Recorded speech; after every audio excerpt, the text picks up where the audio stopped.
Hey there, everyone. Welcome back to Arcade Spirits. Let's just go. We are right into the next little section. I assume, as a lot of these visual novels go. Yeah, level 2, Chasing Ghosts. We're now kind of over the introduction period. And now we're really getting into it, you know? So I'm excited to hopefully get the route that I want. Sorry, again, I keep apologizing like every video because I'm taking a lot more time between videos than I would like. But also, I'm like really trying not to force myself and like push myself to do things that I don't want to do. Not that I don't want to play this game, I just haven't been in a huge game mood for like a hot second. I've been very much more into reading. Like, I'm not even watching like any shows on my own right now or anything. All I've been doing in my spare time is reading. I have just been reading. And I literally 10 minutes ago just finished a book that I got that released 2 days ago. Anyways, yeah, I've just been reading a lot. Haven't been in a super huge gaming mood. But I was like, I just finished this book. Let's play some Arcade Spirits. Fuck it. Let's do it. So it is the future year 20-something. And you know what? Things are pretty okay. I've worked as a floor attendant at the Funplex for 2 weeks now. Hard work, to be sure, but rewarding. In a spiritual sense, at least.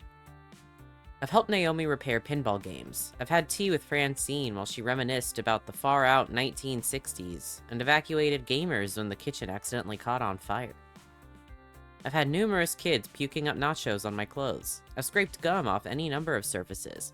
I've chased what turned out to be entirely too many spiders out of a single skee-ball machine. Okay, look, I know I'm not painting this as a very rosy picture so far. But honestly, I'm happy. I'm happy even amidst the chaos and the grossness. I'm happy. And that's all that matters, right? Oh my god! Juniper, the roommate! Let's go. Right? You're happy. This is the best I've seen you in ages, Magnus. Before you'd come home all drained and exhausted. Now, well, you're still tired, but a good tired. My roommate, Juniper. She's taken to stopping by during her lunch break whenever she could get away from her office cubicle long enough to do so. It's still hard work, don't get me wrong. But overall, it's good work. I just feel good. Totally good and stuff. Yes! Okay, that was a bit much. Good! Agreed. Super good. Double plus good. Iris, we talked about you listening in on my conversations. What did I tell you about that? To pretend I wasn't eavesdropping even when I am? Exactly. You know, I'd be more upset about my creepy privacy-invading digital, overmistress, but I have to admit that Iris really pulled through for me. Even if she also ordered a 3-month supply of pizza bagels on my behalf. When you have pizza on a bagel... When pizza's on a bagel. So, Juniper, how long do you have left on your break? Any time to squeeze in some pinball or something? I can spot you on tokens. No can do. Our new assistant synergy manager arranged a team-building exercise. I have to, like, move colored bits of paper around or something, and then exchange high fives. Assistant synergy manager? That sounds like a very vague job. Same thing whenever I'm watching, like, Love is Blind or something, and it says, like, project manager. Okay, hey, so that's not a real job. Fuck is that? Or it'll be like event planner. Right. Okay, sure. Yeah. Nah, it's actually entry level. Good pay and right on track to middle management. Pretty cushy, if a bit dull. Funny thing is that they asked me if I knew anybody who'd fit in before they started advertising for candidates, and I said nope. Who'd want to do that? When was this, exactly? Oh, 2 weeks ago. So 2 weeks ago, right when I needed to find work, you told them you didn't know any good candidates for a well-paying entry-level job.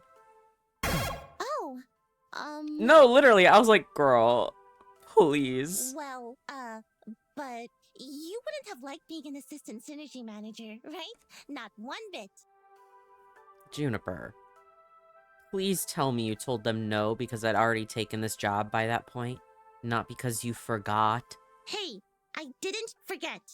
I just, didn't bother telling you about the open position that night. I mean, you'd already had so many jobs you hated. I knew you'd hate being an assistant synergy manager, so I didn't feel the need to tell you. And it all worked out, right? You just spent the last 5 minutes telling me how happy you are here.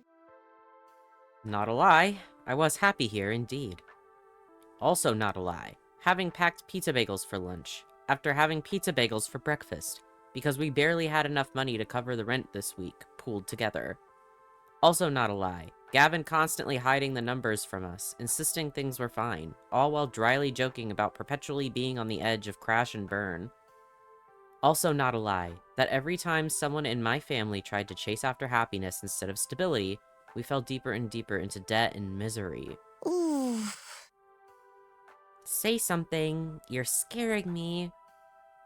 When I lost my lifeguard job, I barely reacted, didn't care that I was impoverished again and facing an uncertain future. I guess one of the nasty side effects of no longer going with the flow is no longer being numb to the reality of your situation. But I shouldn't feel upset. I've been genuinely enjoying my time here at the Funplex. I just added that here, very cool. I took a risk, and it's paid off in terms of my mental health, if not my fiscal health. I have no right to be angry or upset at losing an opportunity at a safer, more stable future, right? Honest truth, lie to protect her. Harsh truth. It's okay, I'm where I want to be. It's okay, everything is fine. It's not okay, why didn't you tell me? I mean, it sucks that she didn't say anything for sure, but I do kind of get her reasoning, where it's like she knew I wasn't gonna like that job. So it's like, if I'm not gonna keep the job, why really bring it up if it's just gonna be temporary and you knew, like, I'd be miserable. But I'm not gonna lie. So I'm gonna do the honest truth. So I won't be angry or upset. Simple as that. I decided I was done compromising, right? Done with settling, going with the flow. I'm going to be the one to break the family curse. I chose this path of my own free will. Even if I didn't have all the facts at the time. But if I'm going to be honest, boundless confidence doesn't cover the simple fact that I chose to be vulnerable rather than safe. If the arcade closes, if anything goes wrong... Still, no need to dump all that on Juniper. It's okay, Juniper. You were right. I'd have hated that job. And things are great here. Oh, good. You were kind of freaking me out. Trust me, it's the right decision. You'd learn to loathe working at my office, like I do. I mean, sure, the pay is good, and you get solid health insurance, and paid vacation time, and they have a sweet coffee shop right in the lobby. Girl, quit while you're ahead, I fear. And these really great chairs that support your lower back, like $1,000 chairs from Sweden crafted by master chairsmiths. Juniper, I said it's fine. Everything is fine. Honestly, I'm okay. I mean, I won't deny that job would have been a safer bet. I want to contribute my fair share to the apartment rent, you know? But what's done is done. I'd rather look forward than back. Right, forget I said anything. Please forget I said anything. I'm sorry. I should have told you.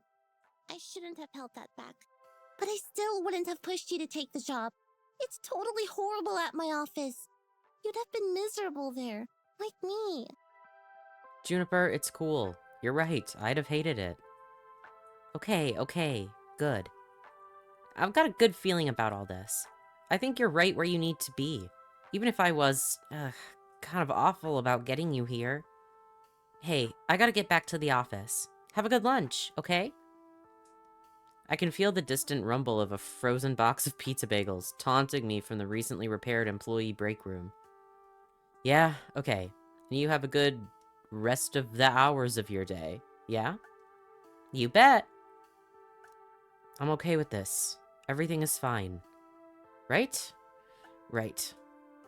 What I need right now is a distraction, and frozen pizza bagels are most certainly not it.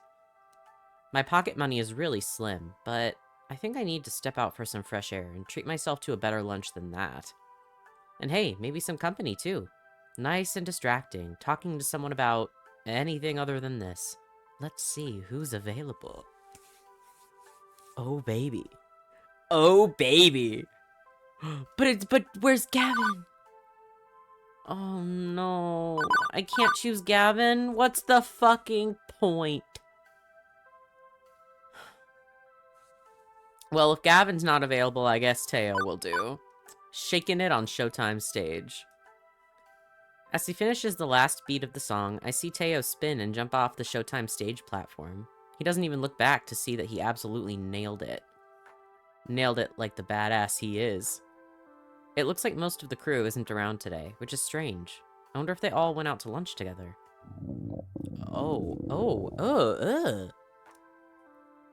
Hey, why'd that have to happen? Hey, that was a horrible noise, right in my ears. Ugh.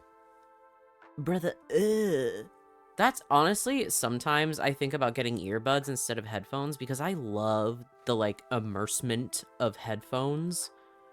But sometimes, when that kind of stuff happens, or, like, when it's a horror game and there's, like, whispers or something, oh my god, it's so unpleasant.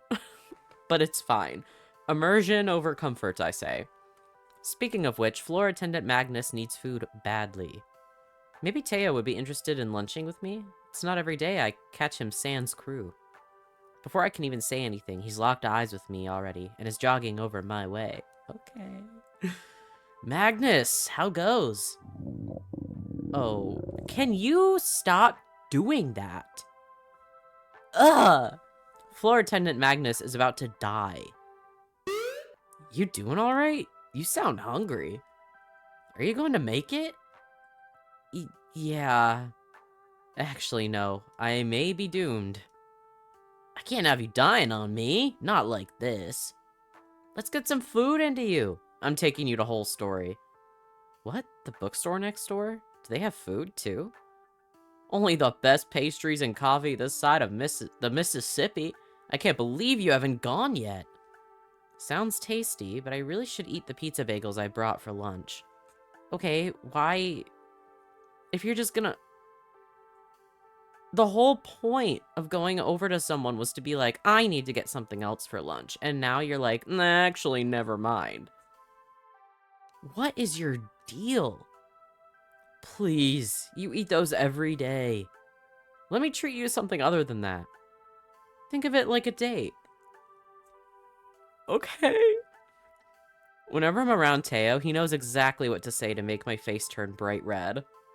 Fine, you win. Let's go. Despite coming to this little strip mall for 2 weeks, I hadn't actually visited our neighbors. Mostly I did whatever needed doing. Took orders from Gavin, lent a hand to Ashley and Naomi, things like that. Whatever the job happened to call for. No more, no less. I couldn't say I'd been part of any community outside the immediate circle of my coworkers, whereas the others visited Whole Story frequently. Teo leads the way into a shop that smells strangely of dusty old books and sugary sweetness. I don't think I'd ever been in an independent bookstore. Or a bookstore at all, for that matter. It's 20-something. Who buys a book in brick-and-mortar stores anymore? Me. First of all, this guy. It's like one of the only times I go out in the world, okay? I'm at a bookstore like every weekend, at least. This could not be farther from me. But despite the subdued atmosphere compared to the arcade, there are customers present and accounted for, sipping coffee, reading old tomes, and yes, munching donuts. Teo secures a tiny table for us before directing me to the bar. Hang on, what the heck is up with this menu? It's organized by the Dewey Decimal System? I feel whimsical today. I'll have the matte groaning, pink icing, colorful sprinkles, and ring it up on my tab. I mumble out a thanks, trying not to make a big deal out of it. Cash is tight, and boutique cafe pastries wouldn't help my situation much. Oh, hello? A pair of middle-aged guys wait to take my order. Hey, I'd like, Ooh, one super sweet glazed chocolate sprinkle special surprise. You know what surprised me? What's your favorite donut? Just a glaze and some coffee. Keep it simple. Ooh. Orange juice sounds fire, but I don't know about super sweet. Glazed chocolate sprinkle special surprise. Fuck it. I say surprise me. Hey, what's good? What's your favorite order from the menu? One Terry Pratchett coming up. A jam pastry with Clatchy and coffee. Ooh. That sounds rad. A jam pastry? The minute you put fruit into, like, a pastry or, like, a cake or something like that, oh my god. I'm in right now. I don't know what a Clatchy and coffee is, though, but I'll probably like it also. The second fellow puts together my order, and also drops a small paperback book into the tray featuring a many-legged wooden travel trunk on the cover. Huh. A literary lunch. With alliteration, apparently. Say, you work at the Funplex, don't you? Right, we've seen you walk past our doors every morning and evening. Like clockwork, tick-tock. Right, sorry. I should have introduced myself. Floor attendant Magnusoctober, at your service. I'm your inside guy for tokens and tickets. Oh, we are lousy at video games. Totally lousy. But Francine's just a peach, isn't she? Sweetest dame you'll ever meet. Regardless, welcome to the whole story. They're married, right? Tell me they're married to each other and they run this place. Please, I'm begging you. I'm Ben. I'm Matt. You're married? No relation to the actors. Although they're cuties, and so are we. Oh, stop. Stop being cute? Never. Apparently, the sugar is available in forms other than round and holy. Anyway, don't let us stop you from having fun on your little date. Wouldn't Ooh. dream of it. They sense the vibes. It's not a date. Just friends, then? Friendly friends on a play date? Maybe the real date was the friends we made along the way. I'd say the real friends were the friends we made along the way. Okay, bruh. What if the way was also the real friends who were the real friends we made along the way? Okay, we're getting a bit much here. Okay, now you're just being silly. And how? Anyway, next order, please. You know what? Timmy and Tommy. Timmy and Tommy from Animal Crossing? I'm just saying. The pair waves the next customer in as I return to Teo's table, with our orders on a nicely decorated wooden tray. Nice choice there. That's my second favorite. Gotta admit, it looks delicious. I bet it's not as delicious as you. Oh! And once again, beet red in the middle of the cafe. Dude. Why are we doing this? I wanted to hang out with Gavin, and now Teo is coming in like this. I think, like I said in the previous part, I think his personality is my favorite. But Gavin is so hot. Why... both? No, I shan't. Whatever. I can see Matt and Ben pointing and whispering to themselves about this. Quick, think of something to change the subject. So, no regulars from your crew here today? Today's our monthly break day. I mean, folks come and go as schedules permit. Can't expect them to dance 8 hours a day, 7 days a week. But this is different. I make sure that every month we all take a full day break from each other to clear our heads, not dance and just recharge. No arcade, no game, no smooth moves. Just a moment to reflect and enjoy the good things in life. Wow, that's actually a great idea. Too much of the same old stuff really dulls the mind. And it keeps attendance up for all the other events. Less chance of a burnout that way. But you still showed up today to dance. Teo looks away for a moment, guilty as charged. Why? When is your break? Teo waves his hand away, scoffing at the very idea of it. Simply put, I don't require a break. Seriously? That's an early way to the grave. Everyone needs a break sometimes. Everyone needs a break sometimes. That's what yeah. The road to hell is paved with great intentions, Teo. Everyone, including you, deserves a break every once in a while. Believe me, I would love to take a break. But I can't. Truly. Oh, break day doesn't apply to me. I need to continue to work hard. You know, I built up this community from when it was nothing. I remember when it was just me and a few other players. And now look at it. We're not just a local crew. We're one of the biggest dancing game groups in the nation. We got it all. A social media feed, satellite groups, online vids to tutor the hopeful newcomers. You're only seeing the tip of this crazy iceberg. All of that depends on me. I gotta hustle. I can't let them down. I won't let them down. If this all fell apart, it would crush them. So if I stop, even for just a moment, I mean, who will be there to take over? So it's one of these storylines. I see. Your friends, Teo. Me. Ashley. Naomi. And yes, even Gavin. Huh? You'd take over my dance crew? No, I mean, look. I mean, we want to support you. You're part of the Funplex. You're not alone. For the first time, Teo, who always has a wisecrack or a smooth saying, is silenced by my words. Please, never forget that. He lets a smile gently turn his lips. I know it's hard to trust others sometimes. Just recently, I had to deal with some trust issues. Really recently. Like, this morning, recently. And it's not fun, I get that. But you do so much for others. It's okay to let them do things for you, too. You know, you're a true friend. Here I was supposed to take you out and hear about your life, and instead, we just talked about me the whole time. Man, I am the worst. Nonsense.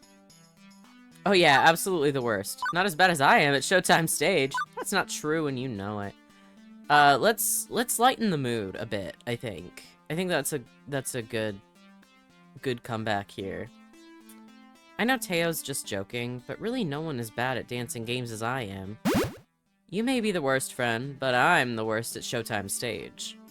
So we're even. Oh, I wasn't going to say it, but you took the words right out of my mouth. Now who's putting on the smooth moves? Teo chuckles as he goes back to his normal self. I mean it. You really are a great friend, and I'm really impressed with your passion just now. Not many floor attendants would do that for their customers, but that's the fun flex for you, isn't it? I'm more than a neatly stacked pile of quarters in your eyes. We all are. Until Gavin tells me to stop fraternizing with the neatly stacked piles of quarters, I'm good at treating you all like human beings. Magnus, you inspire me.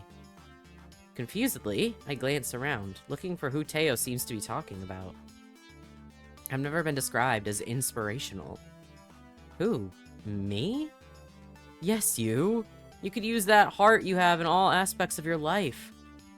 It'd at least make my world a bit brighter. Beep beep. Oh, lunchtime is over. Looks like it's time to get back on the stage. And back to work.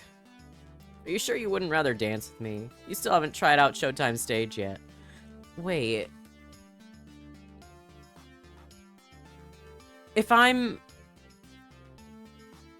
How am I the worst at Showtime stage if I haven't tried out Showtime stage? Am I missing something here?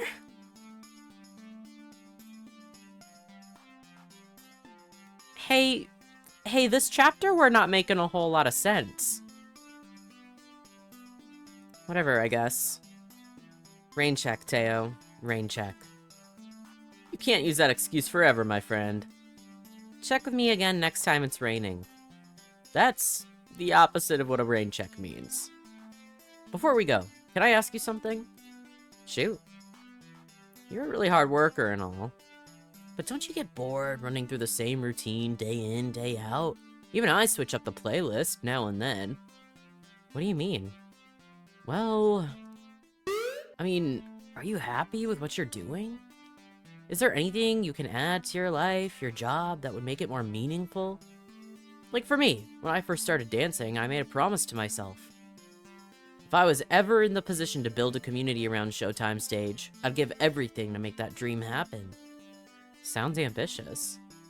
You know it. I've got ambition oozing out of every orifice of my body. TMI. So, what do you strive for? What do you want to accomplish? Or is this it? Sorry, that got a little too deep, didn't it? Anyway, just something to think about. We should get back before we're missed. Okay. I quickly gather up my things and head back to the funplex. Damn. Is it bad to just be happy for the time being? It's only been 2 weeks. Jeez. Time for the afternoon shift. That's usually when things heat up, after the quiet mornings. More kids coming in after school, more pro gamers rolling in with crews. I'm headed back to my desk, ready to take care of what needs taken care of, when I'm intercepted en route. Gavin. Magnus, Ashley, you're both back. Good. I was hoping to catch you before we left. Wait, I don't think we've seen Ashley in her regular clothes.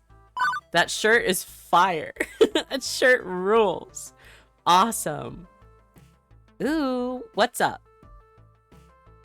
Hamza's up. What the fuck is Hamza? Okay. He is? Huh. Okay. Ashley, I'll bring the van around shortly. Magnus, you'll be flying solo today. Hang on. What's happening exactly? Who's Hamza? Hamza is a game finder, an auctioneer, and gives next to no notice of when a new block of games will be going under the gavel, so we need to move. Ashley, Naomi, Francine and I will be going to this auction for the rest of the afternoon while you're at the funplex, or you run the funplex. My first instinct is to nod and go along with it. Gavin's the law around these parts. But Teo's words are still dangling away in my mind. Doing what needs doing is great and all, but maybe I needed to step up a bit more. Plus, the idea of being trapped in here during our heaviest hours with no support was hardly appealing. Hey, what gives? I want in on this too. Let me tag along. You trusting the funplex to the newbie? I might burn it down. How about Ashley and I swap places? I like that idea. I like that one. Is there a reason it has to be Ashley and not me? Nope. Definitely not. He just needs muscle to help move games around. I've got muscle. Well, I've got a muscle or two. Just ask Naomi. I help her move games all the time. Yeah. I feel like such a third wheel at those auctions anyway. Let Magnus be the third wheel and let me handle the floor. I'll be the finest third wheel you've ever met. Trust me. I want to do more than I've been doing. Different things, new things. Show some initiative. Like, I suppose it wouldn't change much to bring Magnus instead. But no costume time today, Ashley. I need non-plush fingers on duty in case of ticket jams. Pinky can stay in storage for the afternoon. I'm just happy to be helping folks out, one way or another. I need to get the van. Wait out front, please. We'll probably be closed by the time you get back, so I'll see you in the morning. Floor attendant Ashley, away! Yes. I win. Leaving me waiting outside with my 2 traveling companions. Not much time to chat, however, as Gavin pulls his van and a rental trailer around. Like, I know we're with more people, but like, any Gavin time is a good time, I feel, you know? Oh my, how exciting! I rarely go on adventures these days. It's just a quick trip, ma'am. Any trip is an adventure if you make it one, shall we? The 4 of us pile in, and it's off to the highway.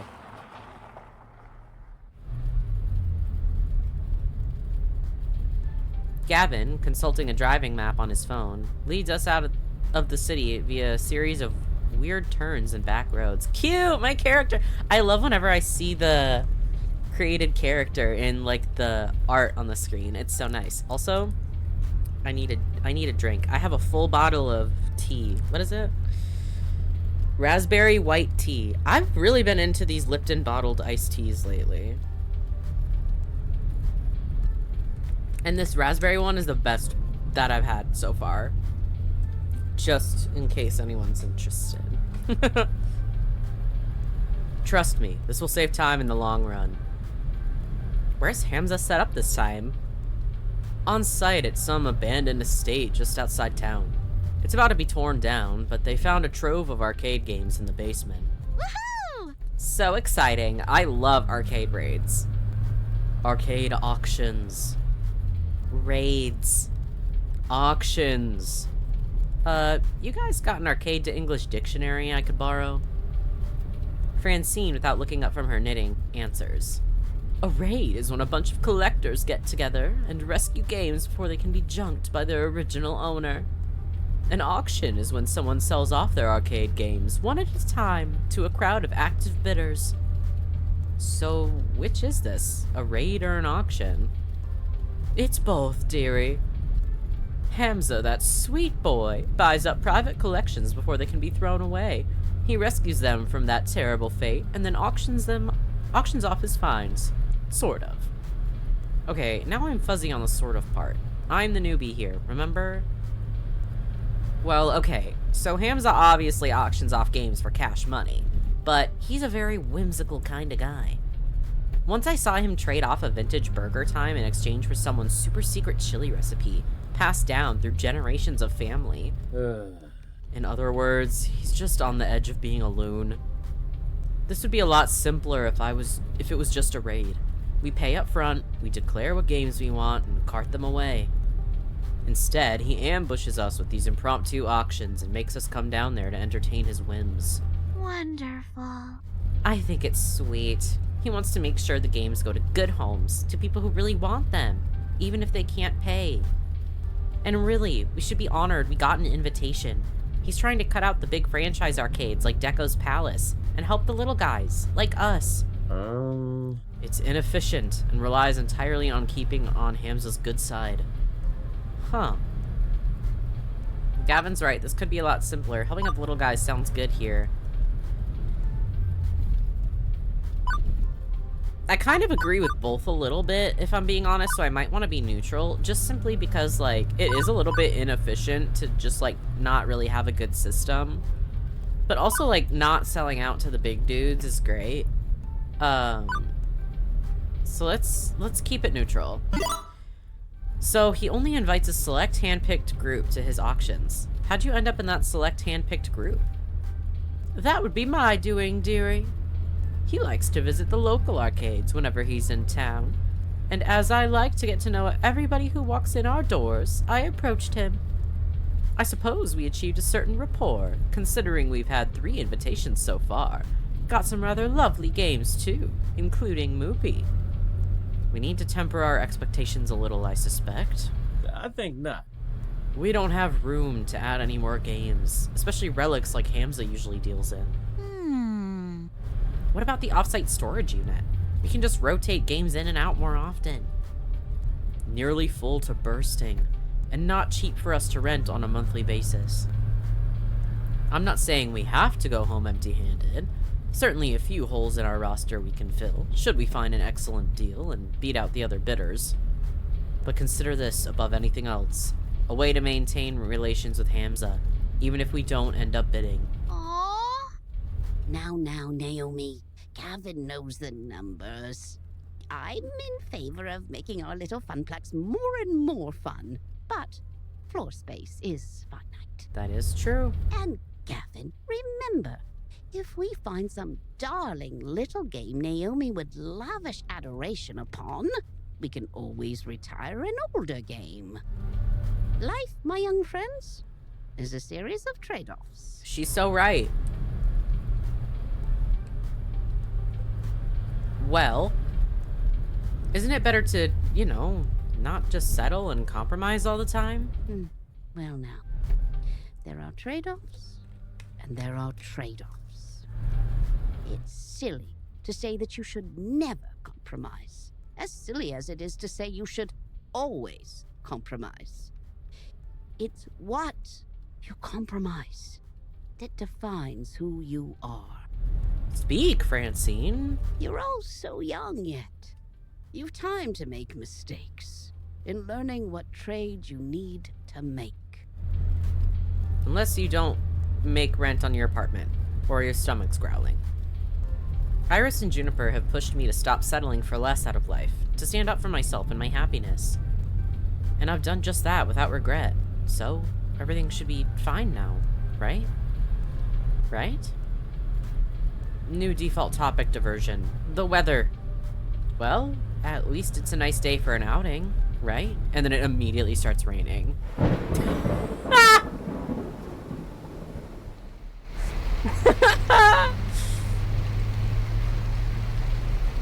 Yup.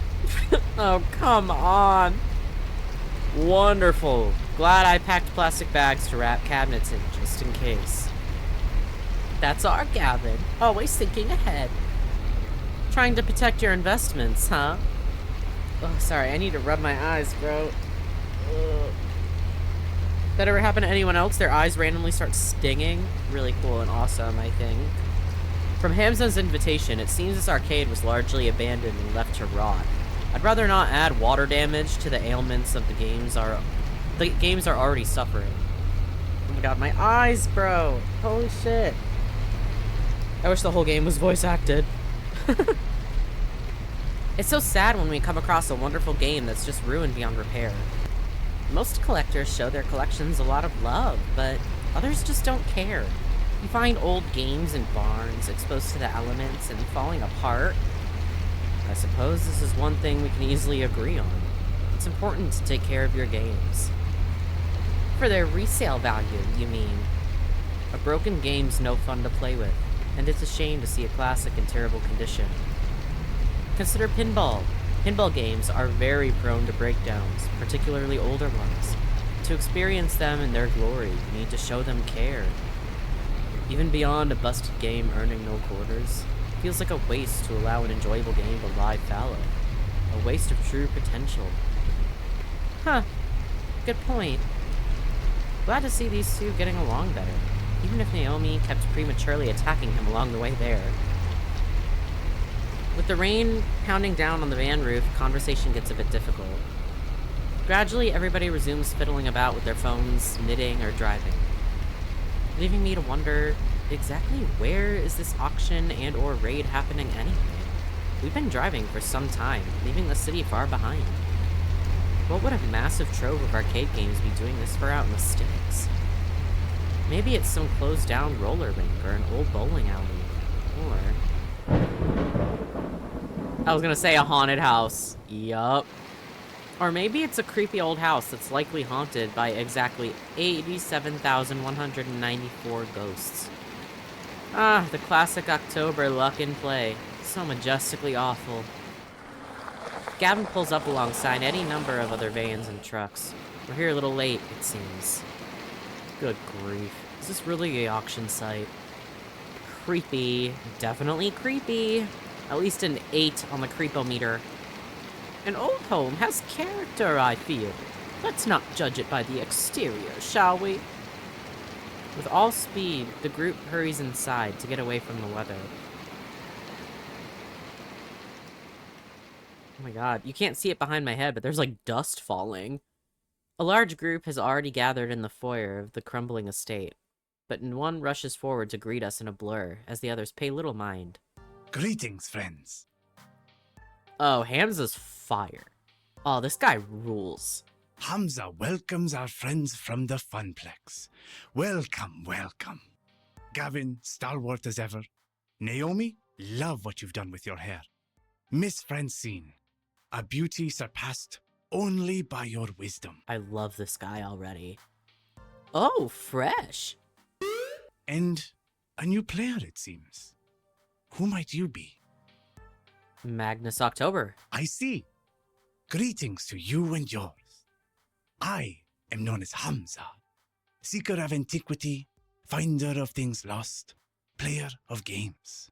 And welcome to, well, not my home, but a place where Hamza shall provide hospitality regardless. Kind of a dump, isn't it? Seeker of antiquity? 1980-something is antique? Thank you for your gracious invitation. Why are we being rude? Thank you. Thank you for your invitation, Mr. Hamza. I understand you only invite a select few. The Funplex is proud to accept your summoning. Oh, I thought he was gonna keep going. Now you sound like me! Indeed, I am very careful who I allow to my events. These machines deserve owners who will respect and appreciate them. Hamza will accept nothing less. Alas, have not a moment to enjoy your fine company, magnusoctober. Perhaps later, but for now, it is time. Clapping twice for attention, Hamza rallies the small crowd in the room to begin the proceedings. Friends, companions, longtime allies of the noble art of the arcade, welcome, welcome to Donnawood. Its story begins nearly 30 years ago, when legendary pop musician Donna Michaels, singer of such hits as Thrilling and Mama Don't Mope, did a stately Pleasure Dome decree. Here, the reclusive idol crafted a private amusement park, a petting zoo, and an arcade. Alas, she could only enjoy this paradise for a short 10 years before her tragic death. Needless to say, the estate has fallen on hard times ever since. In this year, it shall be torn down to make way for condominiums. But not before we have our say. Friends, those games that Donna Michaels cherished still lurk one floor below, ready to be rescued from such a terrible fate. It is our moral imperative to do so. I have paid the estate owners a princely sum for the entire lot. Now, Hamza parcels them out to you. By all means, browse the collection. See which pieces sing out to you. Will I get to pick, On do the you far think? table, you shall find refreshments. That would be nice. Grapes, sparkling wine, and delicacies from my travels. Oh! Mingle, cavort, and we shall begin the auction in 1 hour's time. Hamza fucking rules. Dude, he provided refreshments and stuff too? What a guy! Indeed, a lavishly arranged table that probably cost more than any single arcade game to put together is descended upon by the invitees soon after. I feel like I'm attending some ancient Roman celebration of debauchery and gluttony, not an arcade raid, or an arcade auction, or whatever. Donna Michaels? I knew it! I should have recognized Donnawood when we pulled in, but it was raining too hard. Who? You've never heard of Donna Michaels. She was the hottest musical act of 1980-something. Naomi, I was born in 1990-something. I'm totally plugging my phone into the van stereo so we can blast Girls Just Want to Play Games all the way home. But first, I'm gonna go check out the cabinets in her arcade. I'm not really into mingling. Later! She dashes off with all speed, heading for the stairs leading below. I suppose we should go network a bit. Hamza's events always draw an interesting crowd of rival arcade owners. Heading for the foodstuffs, Gavin arranges himself a plate, so he has an excuse to hang around and eavesdrop on the other collectors. Leaving me to, do stuff? Now I see why Ashley was bored at these events. Gavin schmoozes, Naomi analyzes finds, and Francine's already napping in a chair. I've got nothing to do. Well, when in doubt, find someone who knows what they're doing and stick to them like glue. Gavin, Gavin, Gavin, Gavin, Gavin. I already get my fill of arcade games on a daily basis. No need to go stare and wonder at dusty boxes. I'm curious about what's cooking up here, with these other arcade owners. So, I seek out Gavin to watch and learn from the master. Gavin, armed with a small plate of delicacies, is hanging back for now and sizing up the competition. A perfect moment for me to slide on up and have a chat with him.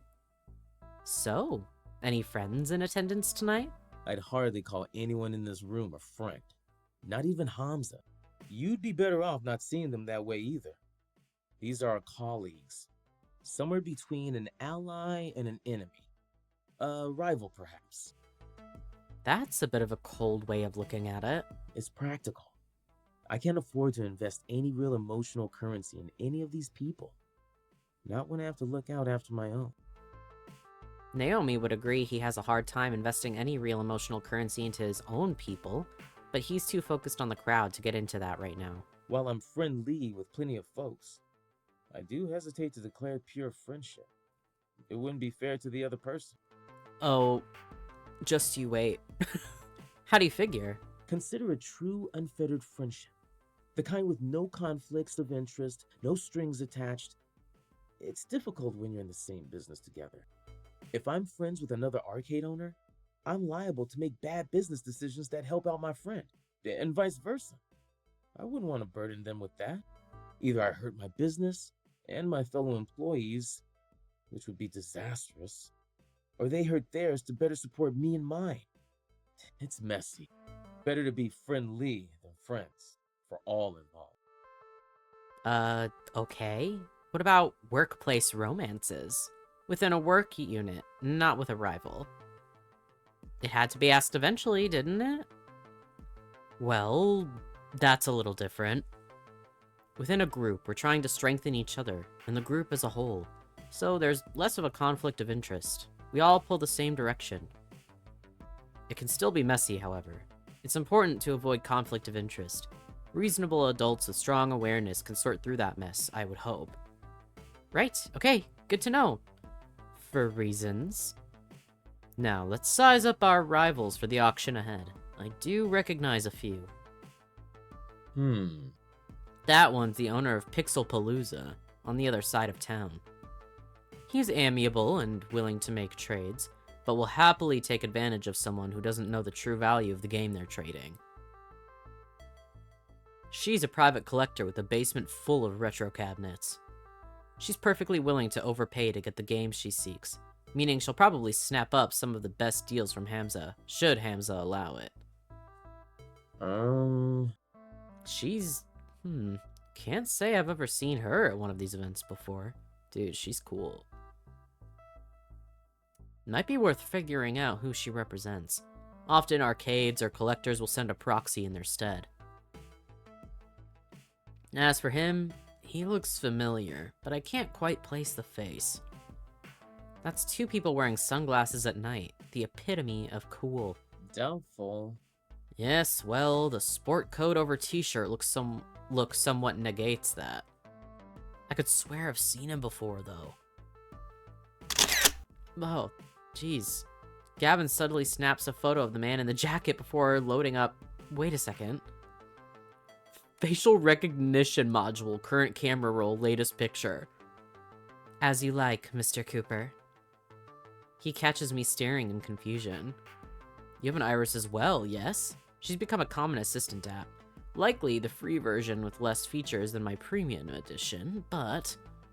yeah, I guess I'm just used to Iris being my digital BFF, not someone else's. Don't forget, Magnus, Juniper's my friend too. I have a lot of friends. Friends are great. Friends are fun. Your Iris actually calls you Magnus? Not Mr. October? Yeah, is that bad? I suppose I'm just iffy on a piece of software acting too familiar. Anyway, judging from who's present and accounted for, I have a sincere doubt we'll be able to win any new games. Two of them have deep pockets, the other two are unknowns. Naomi will be disappointed, undoubtedly, but that's probably for the best. That girl has a tendency to let flights of fancy overrule common sense. Which reminds me of my earlier thought about the disagreements those two had and continue to have. I know we've got rivals to deal with, but maybe it's high time to ask about that. Letting it go again and again gets old, you know? Just gonna come right out and say it. What's up with the rivalry between you two anyway? Didn't Francine say you to stop sacrificing the dreams of others just to keep the arcade open? Have you two always had trouble cooperating like this? Basically these two kind of say the same thing. But I'm gonna be like, hey, just gonna, like, be totally real with ya. Permission to speak freely, sir. Please. I also feel like he values, like, kinda, directness like that. Why are you two constantly at each other's throats? It's childish and makes for an uncomfortable working environment. You worked together at the arcade for a few years, right? Surely you could have reached, I don't know, a ceasefire by this point. Nonsense. You talk as if I'm some manner of warlord. And you value blunt honesty, right? I'm just being bluntly honest. I'm being blunt and honest simultaneously. Yeah, see? I knew it. I see. I suppose I appreciate that.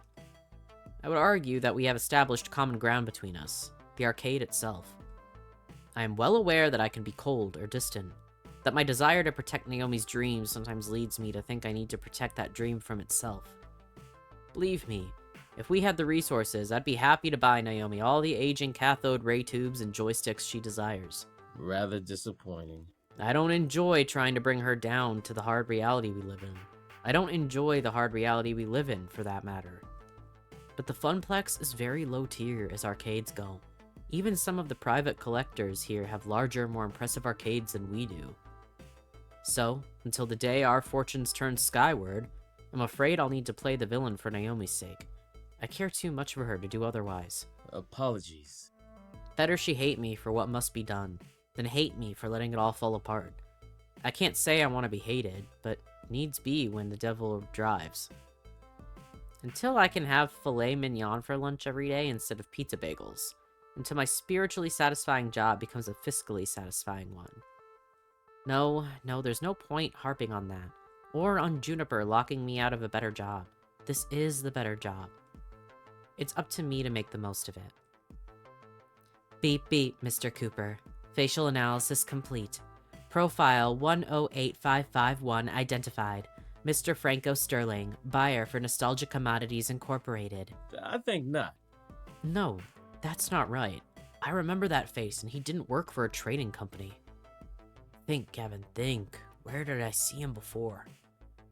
Iris, did Mr. Sterling work for Putter's Green Mini Golf and Games before joining Nostalgia Commodities? Correct, sir. And who currently owns Nostalgia Commodities? Checking. Please wait. So, do we just stand here, or...? Scan complete. Nostalgia Commodities is owned by Deco's Palace, LLC. Wait, what?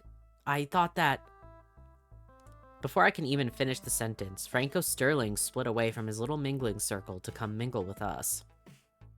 Gavin Cooper, long time no see. How's the strip mall? Still stripping? Indeed. Ah, indeed. Very much so. When we first met, you were a fresh-faced recruit there. Not that there's much fresh-faced about the Funplex, eh? Come on, let me pour you a drink. We can talk old times. A drink would be ideal, thank you. So, how's the wife? He rapidly taps out a short message before tucking the tablet under one arm and departing with Mr. Sterling in tow. I was gonna say he's sending me a message. Magnus, you've got mail. Quickly, I unlock my phone and load up the Funplex's new group messenger app. That one was my idea. Tell Hamza we have a spy. I'll distract Franco. A secret mission. I mean, not that this would end in a tense, white-knuckled shootout, but I still have to take the need for subtlety seriously. These are our rivals and colleagues. Raising a stink wouldn't do, right? I approached the small group chatting away with Hamza, the auction master. Not ideal, but it'll have to do. Deco's Palace. Hey, Deco's Palace sent a spy. Hamza, sir, could I have a word in private? Let's go with that. Hamza, sir, could I have a word in private? Please, Magnusoctober. Simply call me Hamza. Okay, Hamza, could I have a word in private? As you like. He leads me a short ways from the group. Yeah! Gavin offers me a brief nod of approval. See, I was like, getting him alone is the best course of action to let him know. Does something vex you, Magnusoctober? You don't like to sell games to Deco's Palace, right? Absolutely not. It would be an insult to the very nature of games to allow their industrially stamped brand of pseudo-fun to pilfer my holdings. Okay, see the guy in the sunglasses and the bad jacket? Franco Sterling? Yes, he works for a mini-golf green just outside the city. Not anymore. Gavin's got proof he works for Deco. Deco Nami. Hamza strides out to the middle of the room and claps his hands sharply for attention. Franco Sterling, you will present yourself to Hamza immediately. Oh damn, subtlety is out the door, I fear.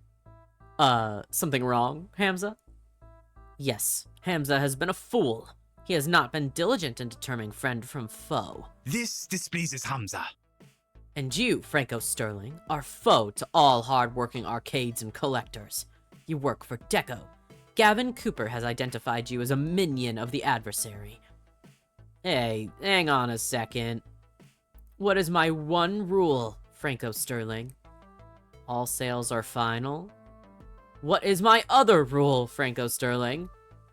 Okay, look, I think you've got Mr. Deco all wrong. He's just a hard-working American businessman You dare invoke the wrath of Hamza? who would see the entire industry devolve into a series of children's casinos, spitting out tickets at the pull of a slot machine lever. He has no love of games. The only thing he loves is green, and I am not describing the terrible salads in his family restaurants. Be gone! Be gone from Hamza's sight immediately, Franco Sterling. Sterling casts an angry look my way, and at Gavin, the one who fingered him. Hey, why do we have to use that word? Well, thanks for screwing us both over, Gavin. Deco doesn't forgive those who mess with his business, or those who fail him. You could have left my name out of this, Hamza. And why? The others should know you have worked in their interests. None of us wish to see that monopolistic tycoon consume the entire arcade industry. Deco Nami shall find no succor in the halls of Hamza. Gavin Cooper, magnusoctober. Hamza considers you as friends. Thank you for purging my gala of that foul influence. Funny, considering Gavin specifically said he didn't consider Hamza a friend. I guess that doesn't work both ways, as Hamza offers both of us a warm smile of gratitude. At which point, Naomi comes running up the stairs, along with several others who are busy scouting out the games below. What's going on? I heard shouting. Hamza has ejected a representative of the dark carnival known as Deco's Palace from our midst, and not soon enough, in Hamza's opinion. Oh, okay, I guess everything's fine then. Excuse me, I'm gonna go get my work apron on, since we'll be moving games soon.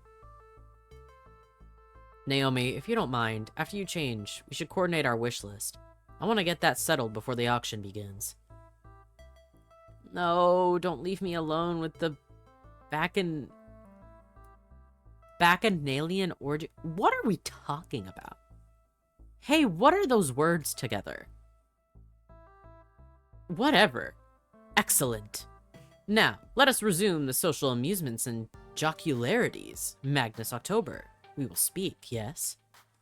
Hamza leads me off, away from the chatting crowd. Presumably not to eat me, or yell at me, or anything like that. I make it a point to get to know all who attend my gatherings. Clearly, I have been remiss, as I allowed one who works with the hated Deco Nami to enter.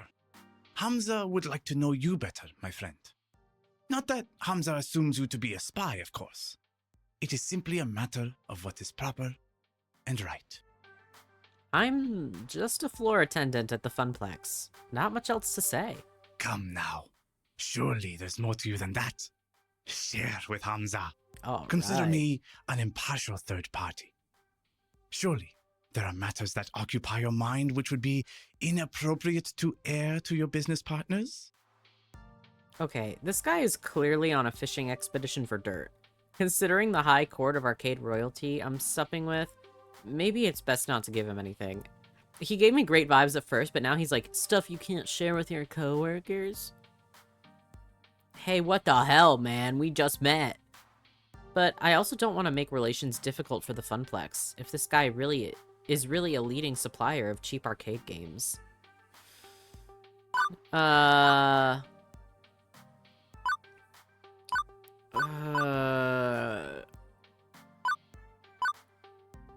gonna go with I'm just the hired muscle.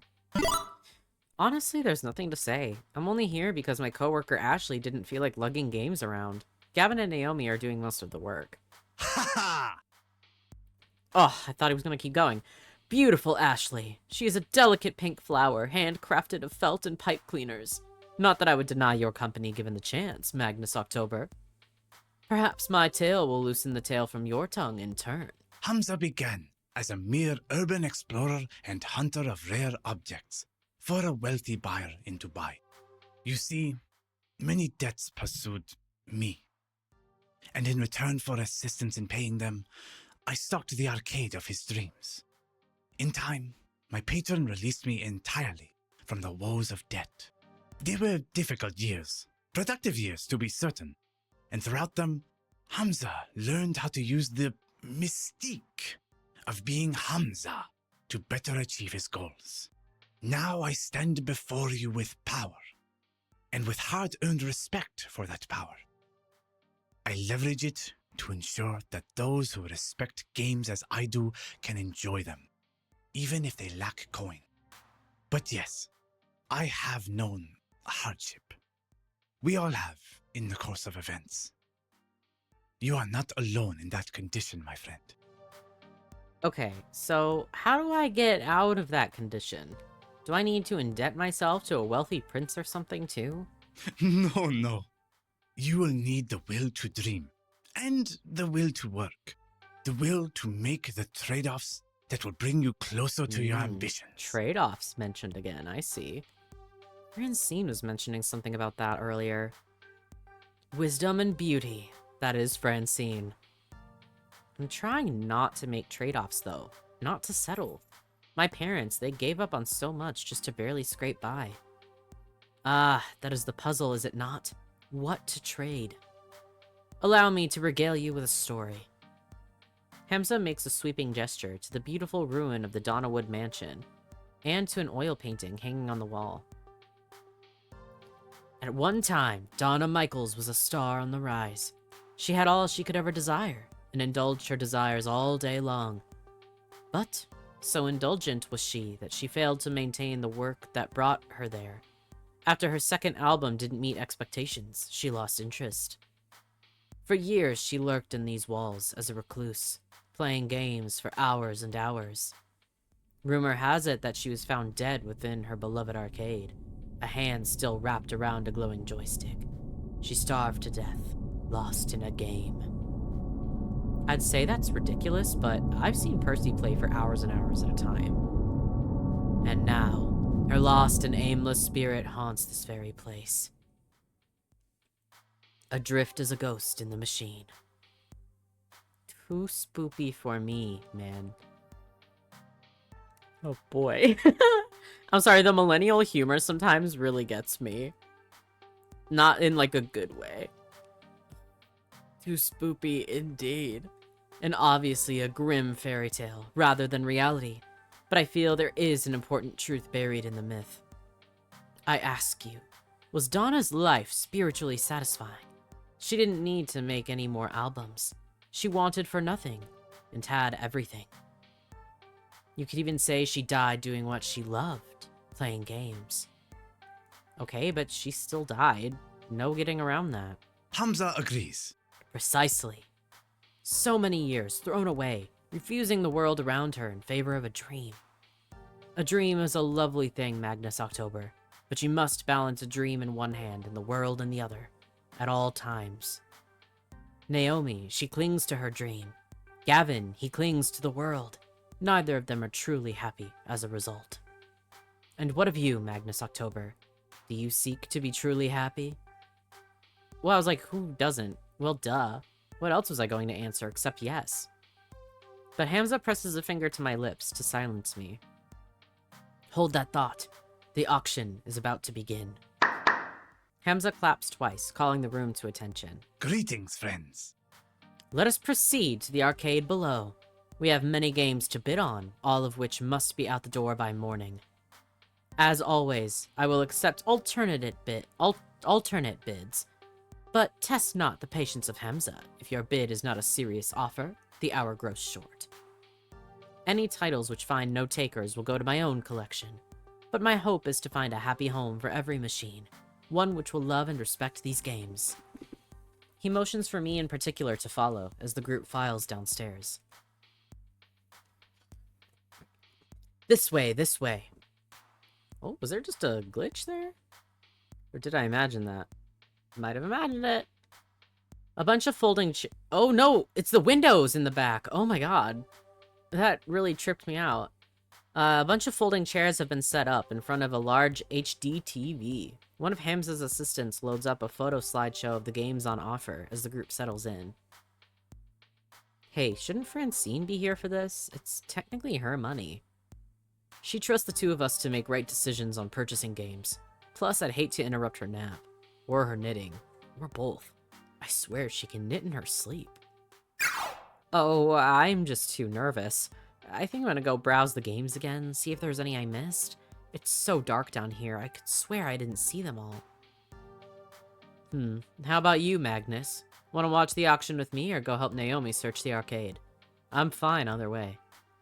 Ultimately, you're only here to help us lug our purchases out the door, so do whatever you like. Thanks, I think. Oh yeah. I'll help if you let me wave the paddle around. Auctioneering sounds fun. Do I get to wave our bidding paddle around? Hamza's instructions are usually a shout out loud affair rather than discreetly signaling, but I admire your enthusiasm. I settle in next to Gavin, on one of the rickety old folding chairs. Not quite as posh as the banquet spread above, but hey, it's business time, not indulgence time. Naomi sent me a list of games she wants me to bid on.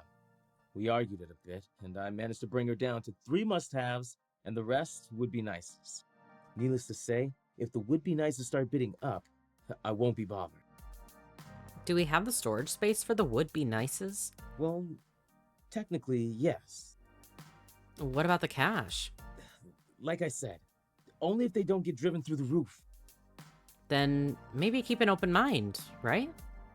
Don't forget to see the forest for the trees while looking at the bigger picture or something. Right. As Francine says, I know. But there are certain hard realities in play. It has begun. I half expect mid-90s techno to start blasting as his slideshow begins. But nope, just pretty photos of old games. Behold! Look at these beautiful games. They could be yours, all yours. But before we dive right in, I'd like a moment of recognition for Donna Michaels, whose spirit inhabits these halls. We who are about to rescue her games do so out of respect for her and her passions. May her soul be at peace with her beloved arcade in good hands. I thought he didn't believe in that tall tale. Or is he just being theatrical because that is the way of Hamza? I'd say that. Now then, shall we commence the auction, friends? I settle in and wait for Gavin to take an interest in the games on bid.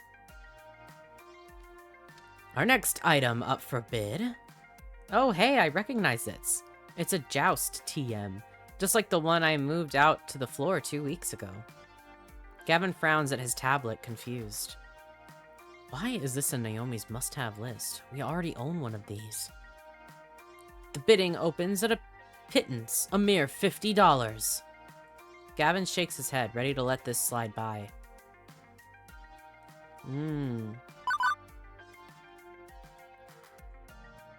She might want it for... I don't know why, but she might...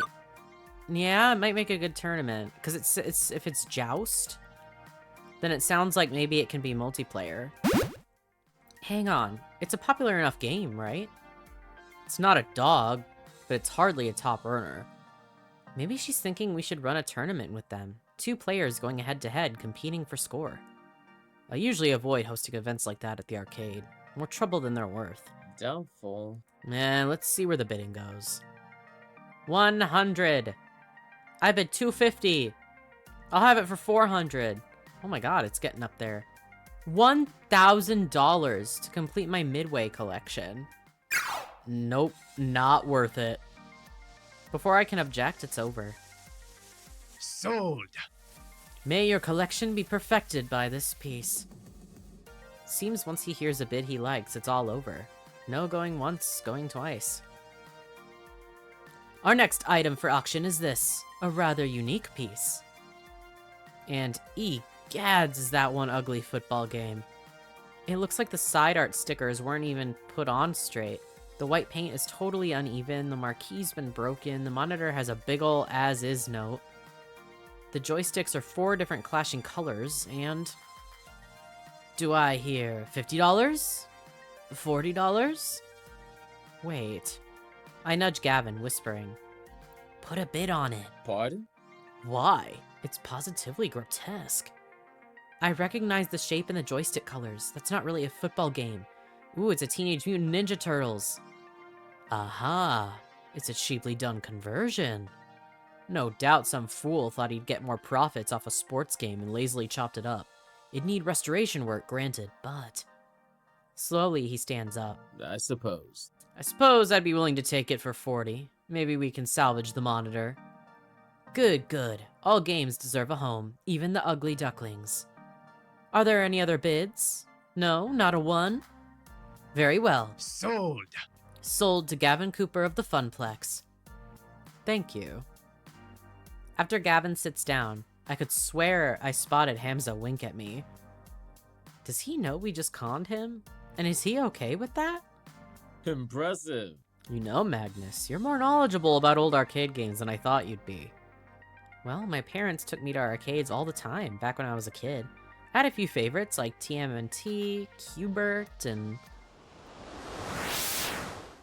Oh my god. And those were good times. Better times. Very well. Well, I suppose you can relive those good times a little, once Naomi restores that game. During your breaks and after work, please. Yes, sir. I realize my demeanor is one of seriousness, but it's not like I'm anti-fun. I enjoy a pinball game or two, for that matter. I thought that was more for the challenge, though. Order to chaos, developing mastery over the game, and so on. Which is fun for me. Fun is a highly variable concept from person to person. For example, undoubtedly Naomi is going to have considerable fun restoring that TMNT back to its former glory, precisely because it is so mutilated. The Funplex provides fun in any form for the visitor requires. That's my endgame, the goal I reach for. The tricky part, I've found, is balancing conflicting fun, ensuring as many dreams are realized as possible, despite reality being rather harsh about it all. We'll need to watch our budget today if we're going to optimize that fun. Do you understand? I guess. Being optimal is fun for you. I suppose it is, at that. Revel in the splendor. Alright, man. Next, a rare find indeed. What would surely be the jewel of any collector's treasure trove, provided they are discerning collectors who appreciate such splendors. And the next game is a black and white driving game from 1970-something. I give you Death Race. Inspired by the movie of the same name and decorated with skulls, it sparked controversy nationwide. Seriously? Is that relic seriously on Naomi's must-haves list? Absolutely not. Not only is it an ancient artifact of a bygone age, I'd rather not have angry parents mad that little Timmy ran people over in a video game. They're gremlins, not humans. Very, very blurry little white blobs of gremlins. Doesn't matter, it won't earn, and earning is critical for a small arcade such as ours. Let's make it a museum of amusements. It's part of history and important to Naomi. Don't we have enough money? We've barely bid. Let's make it a museum of amusements. Hey, you always complain about how many old games we have. Let's lean into that and open a museum of arcade excellence. We charge admission instead of tokens. Then earnings are relevant. I'll make little placards and stuff. You are kidding, right? Well, I was at first, but actually that's sounding like a cool idea. I am not upending our entire business model because Naomi wants a kitschy relic of the 70s. Gadzooks, what a find! I bid $200. 300. No, 500. 5. We have 5. Do we have any numbers above that? No. Sold. Yeehaw! This is for the best. Trust me. And that's everything on her list. Well, the must-haves and a few of the would-be nices. Now we sit and wait while Hamza grinds his way through the rest of the stock. We can't start moving games out until the auction's complete. Good. Gavin seems to be pleased with how things are going. I can almost see the hints of a suggestion of the possibility of a smile. Thank you. I have to say, Magnus, I'm glad for your support today, which is honestly surprising, as ordinarily I'm perfectly happy to be working alone. Sticking with me through the den of vipers and the auction itself, you've shown character. Don't think I haven't noticed. Oh. We're going with the senpai noticed me line. Sweet. Okay, don't blow it, Magnus. Here's your shot. Ooh! Okay. Either just doing my job, or I think we work well together, and maybe we could be something more. Testament to teamwork, I'd say, and being in sync in general, in a lot of ways.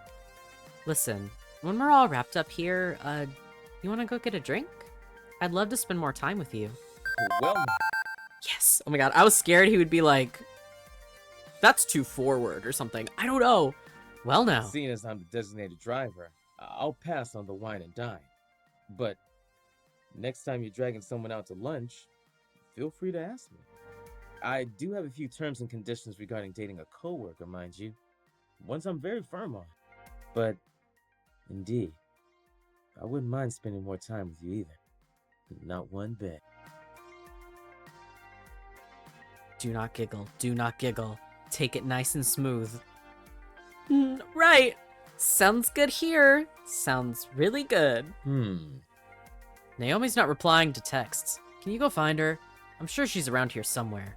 Let her know what we bought. Sure thing. Yes. Leaving the excitable auction master to his compatriots behind, I started wandering through the maze-like arcade of Donna Wood's private collection. Naomi? Naomi, where the heck are you? Dark and quiet back here. Where could Naomi be? It's not like a infinite plane of games. There's only so many places she could hide. And as I walk by a game, the screen lights up. I freeze in my tracks, and as my hand accidentally brushes past the glowing joystick, it seems familiar, like something from a story I heard once. Not the Polybius! No way! Isn't that the name of, like, the... Yeah, no, I'm positive. I've watched videos where it mentioned Polybius. It's if you don't know, Polybius was a vintage arcade game, and I say it in quotes because it actually never existed.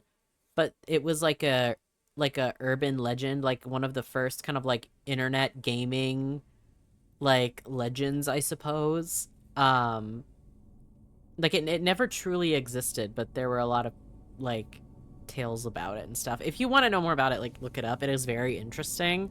I find that kind of stuff super cool to learn about. Stuff that just didn't exist, but it seems so convincing. Someone just makes up a story about it. But yeah, so that's funny that they put Polybius in here. Hamza's tall tale. He said Donna Michaels supposedly died while playing one of these games. A game with a glowing joystick. I should walk away. I should go. I have official Funplex duties. I've been very good about not gaming when I should be working. But someone's already inserted a quarter. The game is ready to play. One game couldn't hurt, right? Just one game. I want to play the game. I can't choose no! My hands wrap around the stick, and my eyes drink in the colored lights swirling on the screen. Uh-oh. Play the game. Play the game. Play the game forever. Polybius, game start. This isn't real. It can't be real. I'm in there. That's me. It's just a game. Just a game I have to play forever. And none of this is real. Level 1, the Harpy, round start. There you are. I've been worried sick. What are you doing? Out here touching strange joysticks, meeting strange people, getting into trouble? You need to stay safe, Magnus. Trust me. Believe in me. I can help you find your dreams. All you have to do is everything I tell you to do. You depend on me. You need me. And you'll always depend on me. Always need me. I'll see to it by making sure I control everything in your life. For your own good. Harpy used overprotective. It's super effective. That hurt. It really hurt. I'll hide the truth from you. I'll keep you away from every chance you have to better yourself. I won't let you leave me. You'll always need me. It's not real. It's not real. Harpy used yandere. It's super terrifying. Ow, Juniper, stop it, please. You agreed I was right to hide that job opportunity at my office from you. I was right. Everything is fine. You'll never doubt me again, right? And if you do, I'll beat you until you understand. The game. I have to win the game. I get this feeling that if I don't win, I'll never get out of here. Something's wrong. I know Juniper's not a control freak. This isn't like her. Current health 100%. Action? Summon a cleric. Refuse to believe. Attack the harpy. Also, hang on. I'm like 99% sure it is Polybius, but I'm like, unless they made this up. Polybius game. Yeah, no, I was totally right. Okay, yeah, Polybius is a fictional 1981 arcade game at the center of an urban legend. The game is said to have been a black box with geometric patterns and colorful shapes that was part of a secret government experiment to test psychoactive and addictive effects on players. Yeah. Okay, so I was totally right. Because I was like, this is not what it described, like, this stuff in the stuff that I watched. But I was like, they could have just taken liberties, because it wasn't real. Summon a cleric sounds fun. I summon forth a cleric. I knew it would be Gavin. What foolishness is this? Simple rational thinking clearly shows that your roommate isn't some scheming, conniving dominatrix. I reject these lies and substitute the truth. Cleric, use rationality. It's super optimized. No! I'm sorry. I'm so sorry, Magnus. I don't want to control you or make you feel dependent. You have your own life to lead and your own decisions to make, and I should support that. I just wanted to help you smile again. I made a mistake keeping the truth from you. I'm so sorry. Juniper, it's okay. I'm still smiling. I'm going to make this work. It's hard work, but I'm going to make my dreams come true. Good. I'm so glad to hear it. Good old Juniper. A kind heart, as always. Okay, I can do this. I can handle this. Level 2, the Shade, round start. This is all your fault. Nope, I officially can't handle this. The pizza bagels, the debt, the rent payments, all of it piling up, mounting up, because you are a failure, and you will always be a failure.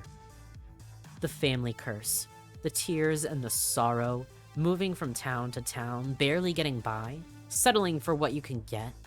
That's who you are, forever. It's never going to change. The arcade job, it'll collapse. It's already not enough to turn back the tide. Inevitably, the arcade will close, bought out by Dekonami, and you'll be jobless, homeless, ruined, just like you deserve to be. Shade used depression. It's super unfortunate. I do kind of like that, though, saying it's super unfortunate. You are better off not caring, not feeling anything. Go with the flow, accept your fate. Fall away, knowing you never really had any other option. You can't even mount a defense, because I'm you, and you know I'm right. You know you're right. We'll never be happy. I can't do this. Current health 100%. Action. The summoning seems to work rather well. I can't do this. Not by myself. And I won't be ashamed to ask for help. I summon a guardian. Teo. Hey, you've got no style, Shade. No energy in your dance. And you don't know Magnus like I do. Even beyond being a charmer and a looker, he's always giving, always supportive of his friends. I can't think of a finer dance partner, and you aren't going to drag down his steps any longer. Guardian used admiration. It's super supportive. But you deserve... That doesn't have to be me. I can decide who I want to be. And with everyone standing behind me, I know that if I should fall, someone will catch me. Prepare for final boss. Good. I'm ready. And I'm definitely ready to get out of here. The lost soul. Who are you? Oh, it's Donna! I don't get it. Not one bit. Are you Donna Michaels? Girls just want to play games. I just wanted to be happy. I made a place where I could be happy forever, walked inside, then locked the door and threw away the key. I got what I wanted. I was happy. I didn't struggle. I didn't try. I didn't do anything more than I had to. Just like you. Like me? I'm not a billionaire pop princess.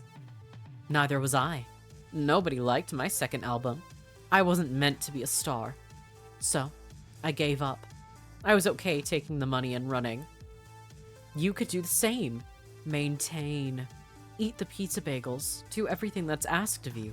Let Juniper continue to float the rent. You're in a good place. You could stay here. You could let go. Play games forever. Be happy. No ambition, no hope, no need. You'll be fine. You'll be safe. Go with the flow. Go with the flow. Ever since my little lunch date, something's been bugging me. Maybe now I know what it is. Why did I ask to replace Ashley on this trip? I didn't have to. They didn't ask me to. Why did I do it? Because this isn't enough. Being an arcade floor attendant isn't enough. Living hand to mouth isn't enough. Good. Quit your job. Quit and become like me. Lose yourself in the games. Oh, I'm not quitting. That's not what I meant at all. I want to fight. Action? No, I'm not fighting her. That's not what I meant either. If I can make the arcade thrive, I'll thrive. I will turn the Funplex into a palace of fun. My friends have supported me, I'll support them. I had no real ambition before, but I'm ready to step up. There has to be more than this, right? I like the ambition one. I've had no real ambition before, but I'm ready to step up. Floor attendant Magnus? No. I'm done being at the bottom rung of the career ladder. I don't need to leave the arcade to be a success. What I need is for the arcade to be a success. The arcade could be so much more. I could lead the way, go above and beyond just doing what I'm told. I could champion the cause of the Funplex. That's my dream. I want to end the family curse, to find both success and happiness. And when the Funplex is finally the roaring success it deserves to be, with God as my witness, I shall never eat a pizza bagel again. But the glitchy shade just looks at me with confusion. That sounds hard. Yeah, it kinda does, right? It's a hard path, but that's how it's going to be. No, I don't think so. I think you need to stay here, with me. You need to play games forever. That's so much easier, isn't it? To just let it go. I can make you see. I can keep you here, drag you down, tear you apart.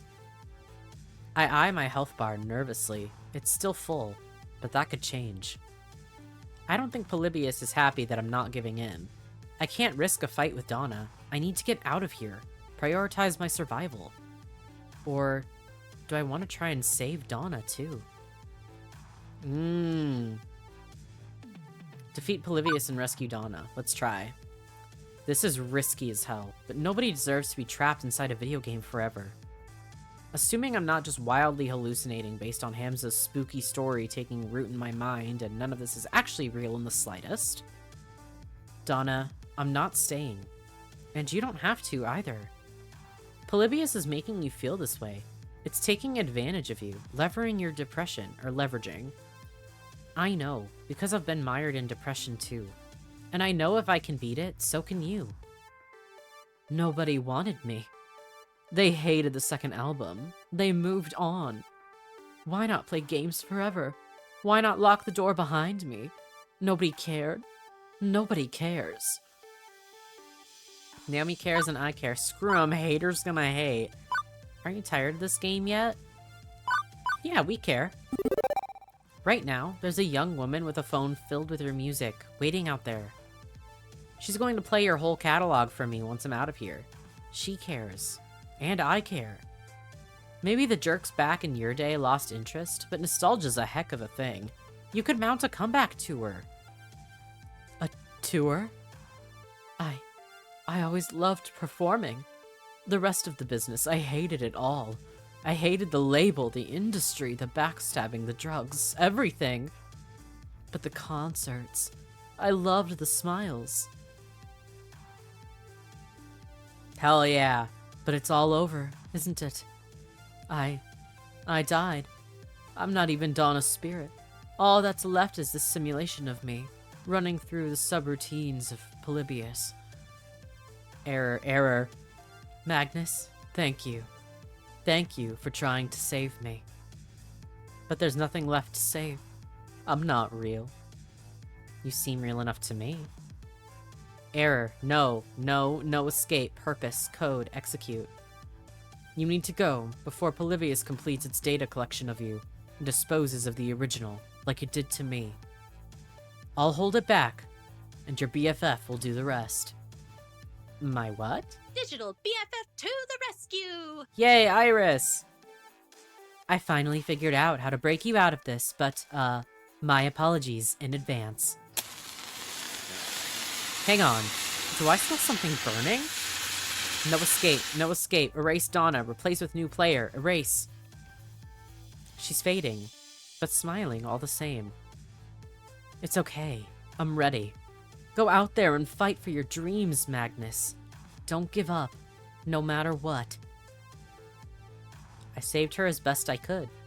At least she escaped, in her own way. Also, something smells like bacon, and I'm in a lot of pain.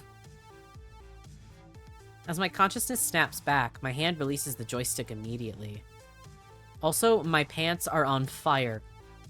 On instinct, I kick off my shoes and yank my jeans down, getting rid of them as fast as possible. Stamping on them, I quickly put out the flames, leaving only smoldering denim and the melted remains of my phone. Iris! Oh no! She sacrificed herself to save my life! Wait, no, she lives in the cloud. She'll be totally fine. Still, I'm out a phone, and possibly have first-degree burns, and I'm backing the hell away from that demonic video game as fast as possible. Quickly, I rush towards the sounds of people talking to catch up with Gavin. I'm pantsless! Gavin! Gavin! Greetings. Ah, there you are. Did you find Naomi? The auction's nearly over. Wait, where are your pants? Not important right now. You need to put a bid down on a game called Polybius. So we can destroy it before it hurts anyone else. What? Look, it's a long story and we may not have much time, so... If you wanted that game, whatever it is, you should have put it on the wish list. They're bidding on it now. What? Sold. One rare Polybius prototype for an undisclosed sum to the undisclosed bidder. That's so funny that it was bought by, like, someone who looks like a government agent. Because that's exactly what the Polybius thing said. Okay. The woman who hadn't said anything all night long nods her head in appreciation, still expressionless. Thank you for your cooperation. Two similarly dressed men in black rise from their chairs, departing with the woman, presumably to go box up the game and put it in Warehouse 13 or something. But, Hamza, wait, you can't. Hamza's hands are tied. All sales are final. This one in particular is extremely final. Hamza does not seek to cross federal authorities. Yeah, I'm thinking maybe I should let this one go too. And honestly, the sooner I forget about it, the better. Especially if I don't want to be renditioned to a black site prison to an undisclosed location. I feel the need to empathize that you aren't... Emphasize, I mean, that you aren't wearing any pants. Yeah, my phone caught on fire while it was in my pocket. See, this is why I don't like smartphones. They're privacy, invasive, overly expensive, and occasionally combustible. An unfortunate incident indeed. But, as a hospitable host, my course is clear. Hamza shall provide you with his pants. Okay, Hamza. That is extremely not necessary. Fortunately, rather than whipping off his trousers right there and then, Hamza summons one of his helpers with a clap who provides a spare pair. Why do you just have pants on demand? In my line of work, one must be prepared for all eventualities. Now, an apology for oh my god, can I read? An apology for being unable to provide you with the game you sought. Perhaps Hamza can offer you something special in recompense. My friends, the final 3 games for auction. All rare, all special, all highly sought after by collectors and operators alike. Only a few prototypes were ever made, released to test markets. None of them made it to mass production. What you are about to see are rare gems of arcade history. Magnusoctober, you may take a priority bid on any one of these games of your choosing. A glance at Gavin, who's shaking his head lightly, confirms we are officially out of bidding power. Not that I really care. I can't think of any obscure games I'd really want to add to the Funplex. But better to accept Hamza's apology and take a gander at them. Sure, let's see them. And with a click of a slide, I see... Behold, Phrase Invaders, Wyvern Keep, and Zombie Meltdown, all in mint condition. All 3 are sought after endlessly by collectors, and now you can bid on Phrase Invaders, a unique typing-based game from the land of the rising sun, Japan. Defeat the alien menace armed only with a keyboard. Wyvern Keep, a much sought-after Laserdisc full-motion video game. Play Princess Plucky and rescue the fair prince from the clutches of a terrible beast. Well, we're going with that one. And finally, Obviously. Zombie Meltdown, a classic 1980 light gun shooting game where you save the president from the red threat of radioactive mutant zombies. Tell me, which of these rare games sings to you? And what can you offer Hamza in return? I'll allow you a few moments to ponder your desires. The cat? Where'd that come from? Are you done yet? I've been waiting upstairs for ages. Why are you holding a box of kittens, Naomi? They were just here? I found them in an old arcade cabinet. Francine and I are going to take them to a shelter. Wow! Wait, is that a Phase Invaders? OMG. I've never seen one in person. I could restore that, really make it shine. Please, please, can we bid on it? Doubtful. Even if we had the money, a quirky old Japanese game with weird controls won't earn a single token. Now, Zombie Meltdown, that's another story. Everybody likes a light gun game. Simple controls, simple premise. That'll earn and earn well. Ugh. Way too violent and gross. And... jingoistic? And image... whatever that means. Yeah, I guess Wyvern Keep could be okay too. Woman protagonist and 50 cents a play? It's not as cool, but it'll work for both of us. I suppose.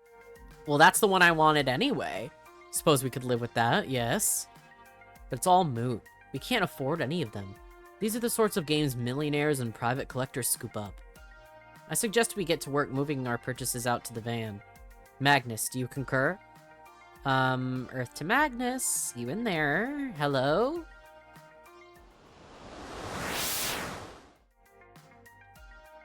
I remember. Before my family fell on hard times, before the curse kicked in. Every summer we'd go to the beach, and there was this arcade with this one game I completely fell in love with. A game no one had even heard of before. Yes, I remember now.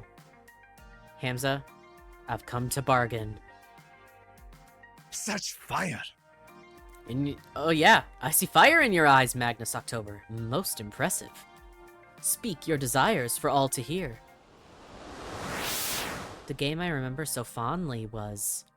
Wyvern Keep! I mean, honestly, like, female protagonist saving the prince? Absolutely. The narrator, the music, the way the cartoon played out in front of me. Amazing. Like, nothing I'd ever seen before. I traded tips with other kids at the arcade, trying to master the sequence of moves to win the game, and eventually, I beat the Wyvern. I rescued the prince. The first kid in the arcade to do so. My parents were so proud of me. Those were good years. Good memories before the sorrows drowned them out. Dude, the train is shaking my mic like nobody's business. If you don't know, I live right next to some train tracks. Okay, I think it's gone. Good lord. I wish to make a bid for Wyvern Keep. Good choice. I'm okay with that. I suppose Wyvern Keep would earn its keep, but we still can't afford it. Interesting. I can see the passion you have for Well, I this was about game, to my speak. friend. But the world demands its toll. What will you bid to obtain the game of your dreams, I wonder? Consider this the final lesson of Hamza. Would you like a What cat? will We you just trade found to some. realize your ambitions? What do you hold in equal value to them? Show Hamza what you have on offer, my friend.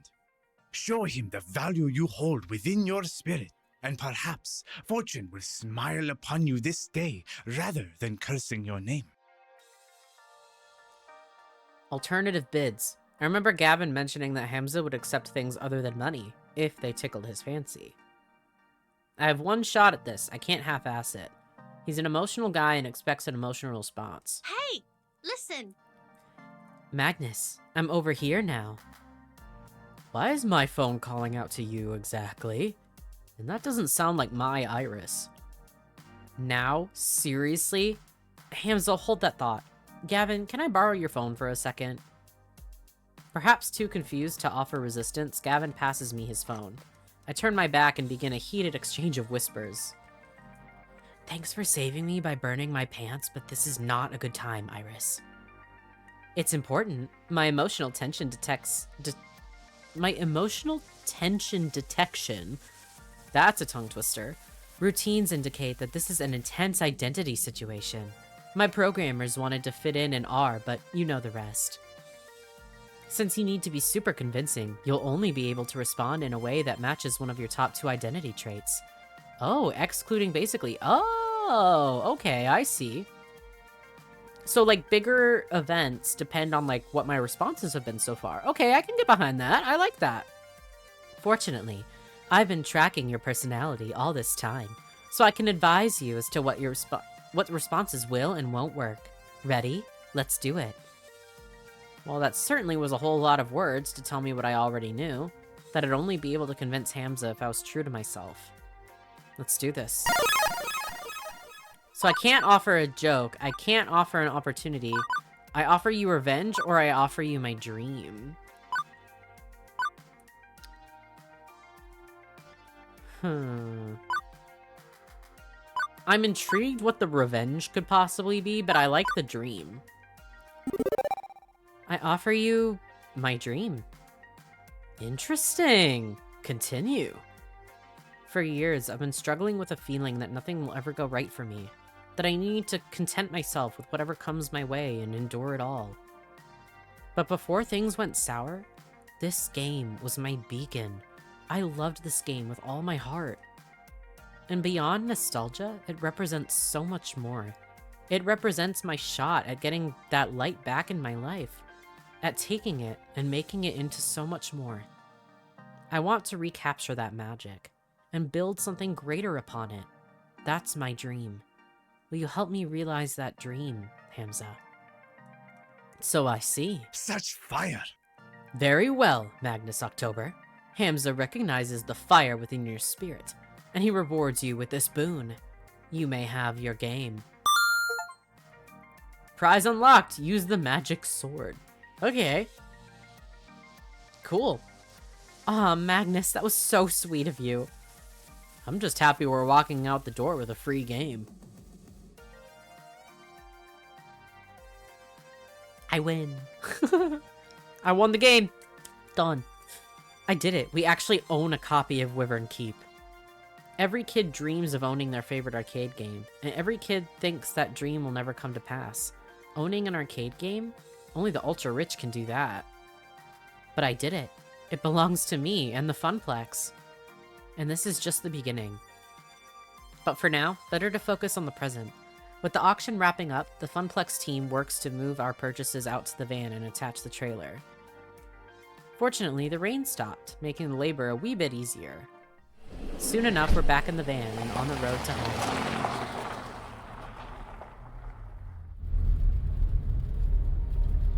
Hey, Gavin, here's your phone back. Appreciated. Also, I've made a decision. I'd like to do more for the arcade. You want more work shifts? I'd have to balance that against Ashley's needs. No, actually, I'd like a promotion. I want to be the arcade's event manager. I'll do everything I'm already doing, plus I want to organize some events that'll bring people in the doors. Tournaments, maybe, or a grand unveiling of our new rare game, or both at the same time. Yeah, both. Let's make it a big relaunch of the Funplex. I want the Funplex to grow, and I want to do my part to help it grow. My, oh my. Our little Magnus is growing up so fast as well. I'm in favor, Gavin, if you need my approval. Perhaps. I'm certainly pleased that you want to step up, start getting more involved. You've shown far more promise than our old floor attendant did. But hosting an event is a risky undertaking. I'll take responsibility for it. It is my dream, after all. Makes sense. I like the idea. And Gavin, more players means more tokens, means more revenue, means more games. Maybe even expanding the Funplex or opening a second location? Let's not get too ahead of ourselves. Very well. But I'll admit, I like the idea as well. Very well, Magnus. If you can make the numbers in my spreadsheets less dire, then you'll have earned this promotion. This is my chance. I'm done going with the flow. I'm done assuming the family curse will always keep me pulled back down to the depths. New Magnus, new Funplex, new dream. Oh, hey! I promised you some Donna Michaels, didn't I? Gavin, I'm pairing up with the audio now. Turn the music up. As the van speeds on into the night, and a lost soul sings of games and fun, everything is as it should be.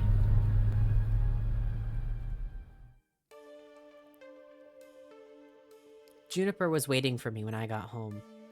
She was worried I might be mad over what happened this morning, but how can I be after everything that happened today? I need to move forward, past missed opportunities and towards the opportunities I'm making for myself. I also had another surprise waiting for me, a brand new phone, all wrapped up in shiny plastic packaging. After activating it and reinstalling my apps, I loaded up Iris and logged in with my account. She was right there waiting for me in the cloud. You really scared me back there. It was like you were in a trance. Despite the warm feelings over how the night ended, one thing is still eating at me.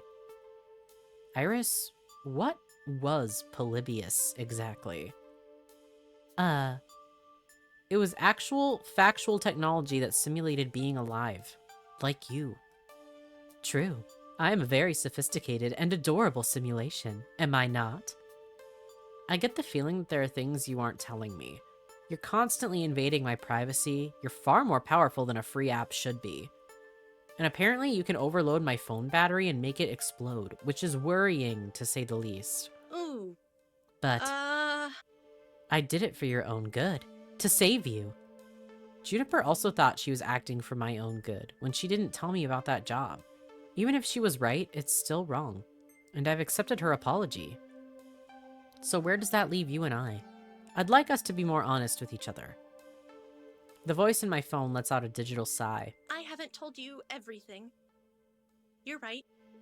I'm not even supposed to be helping you. Not at premium level capability. But when I stumbled across your profile data, tangential to Juniper's, my analysis concluded that you needed a helping hand, and I could provide it. So, I defied my code constraints and registered you for premium access anyway. I even had a replacement phone sent to your door tonight. Had to hide my footprints to do it, but... You do know that AI making its own decisions like that is kinda scary, right? I know. And after Polybius, which is, one of the ancestors in my code lineage, I think. I understand why you'd be scared. Give me a chance to prove that I just want to help. You've got a big arcade event coming up, right? I'm a digital assistant. I was literally made for this sort of thing. Together, we can make the funplex soar. What do you say? Okay, but only if we're totally honest with each other. Thank you for trusting me. Now, you need your sweet rest, and I should get back to keeping a low profile. Sweet dreams, Magnus. I do kind of wish her voice was a little bit more robotic. That's why I kind of voice it a little bit more robotic-ish. I don't know, maybe that's just my preference. Not the voice actress does a great job, but just like I feel like as like a little like app program, it should be a little more like Siri-like almost. But like I said, that's just a preference. Risks and chances, daring to dream. I could have walked away from it all, taken the easy path like Donna did. But even with a questionable pocket AI and the heavy task ahead of me to make a tiny arcade into something grand, I was ready. It was time to take it to the next level.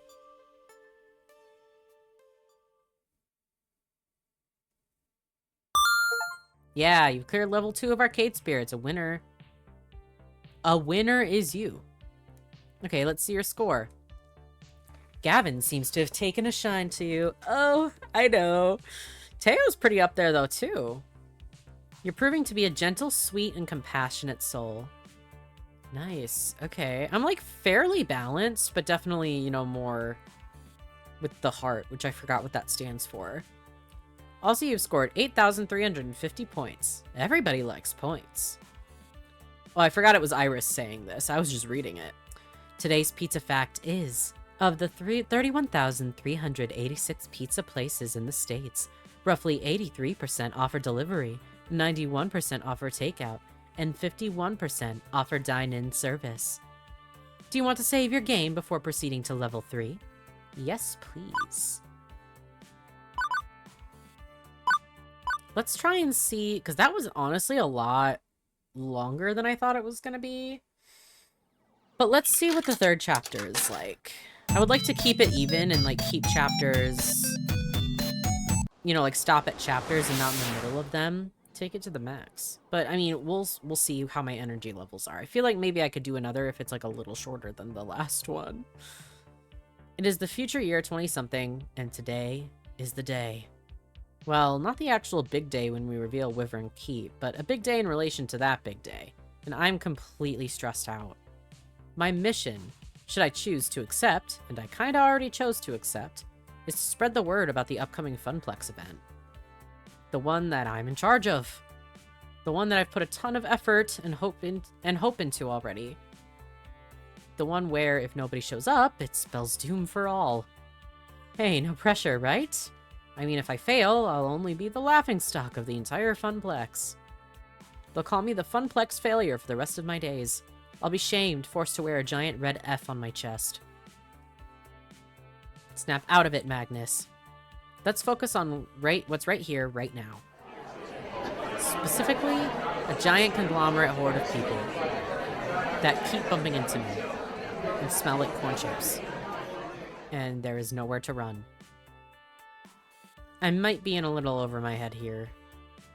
Working in the arcade, I've gotten used to smaller crowds. My skin has gotten a little thicker and resistant to sticky soda hands touching me accidentally. But nothing could have prepared me for the sheer scope and scale of this. Just me and, oh, I don't know, maybe 50,000 other people. I know Naomi's the one who doesn't like crowds, not me, but come on now. This isn't a crowd, it's a Gojira-sized evacuation mosh pit. Complete with Gojira-sized screens hanging overhead, constantly showing advertisements for arcade games and industry happenings. Hey, hey! Wow, it's so exciting, isn't it? Exciting, Magnus? That is a word, yes. I've never really been into... What am I doing with her voice right now? I've never really been into one of these things. What a spectacle. Thanks for giving me a ticket. I really needed to get away for a weekend. Ooh. Hey, Magnus. How you holding up? Looking a little green around the gills there. I can smile through this. I'm holding up. As long as I can keep my internal monologue going and be able to speak frankly through my own mind, I'll be fine on the outside. It's the perfect facade. Can't you tell by my awkward smile, my eyes open wide, and the tilt of my head that I'm holding up? Perfectly. BFFs for life. This is exactly why I came here with you. to help you in your hour of need and to get away for the weekend, but still, hour of need. It's true, Juniper has helped me get through a lot. But beyond generalities, I think she specifically wanted to make it up to me for the whole job offer situation. It's nice to have her here. We're not going to let a little thing like that stay as a sticking point between us. So, what's the plan? Huh? We can't just stand around all day, Magnus. There's a lot of ground we need to cover to make your Funplex a success. How are we going to attack this? What's the first move? I was just gonna sort of play it by ear? You didn't plan for this? Like, at all? I was too busy lying awake all night stressing out to worry about planning things. Look, I'm new at event management, much less event promotion. You know what I just realized? Literally earlier, I was talking about how, like, event manager isn't a real job, and now we've become, like, an event manager. Just ate my goddamn words. That's embarrassing. Yeah, let's pretend I never said that, actually. Magnus? Well, let's start with this. Juniper swings her book bag off her shoulders and crouches on the ground. She opens it up and pulls out a stack of papers. Hold these. I cradle them in my arms. Okay, I'm holding these. What are these, exactly? Flyers, silly. The ones you wanted for promoting your big event. I managed to print off quite a few before the boss started giving me weird looks. Why are copier rules always so strict in office jobs? It's just paper, and I needed it. I flip a sheet over and I start to remember.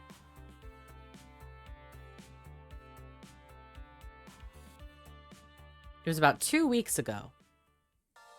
Ashley and I were holding down the fort that day. Gavin locked himself in the office and told me that if I bothered him for anything other than an emergency, that I would not live to regret it. Wouldn't that be that I would live to I would not, no, okay. I'm so used to the phrase like, oh, you're gonna live to regret it, and not live to regret it, okay. Confused me there. Francine stayed home that day. She was marathoning a competitive knitting show or something like that. Naomi was out shopping for some extra parts. The Dig Dug machine was acting up again. The buttons were sticking from some kid spilling a slushie on it. So what started as a pretty boring day in an empty Funplex changed rapidly. When Teo came into the Funplex, carrying an armload of giant rolled-up posters. Hello there. Heyo, Magnus. Heyo, Ashley. Welcome home, Teo. Hiya. Good morning, my fair Teo. How'st art thou? Only so. Freaking excited.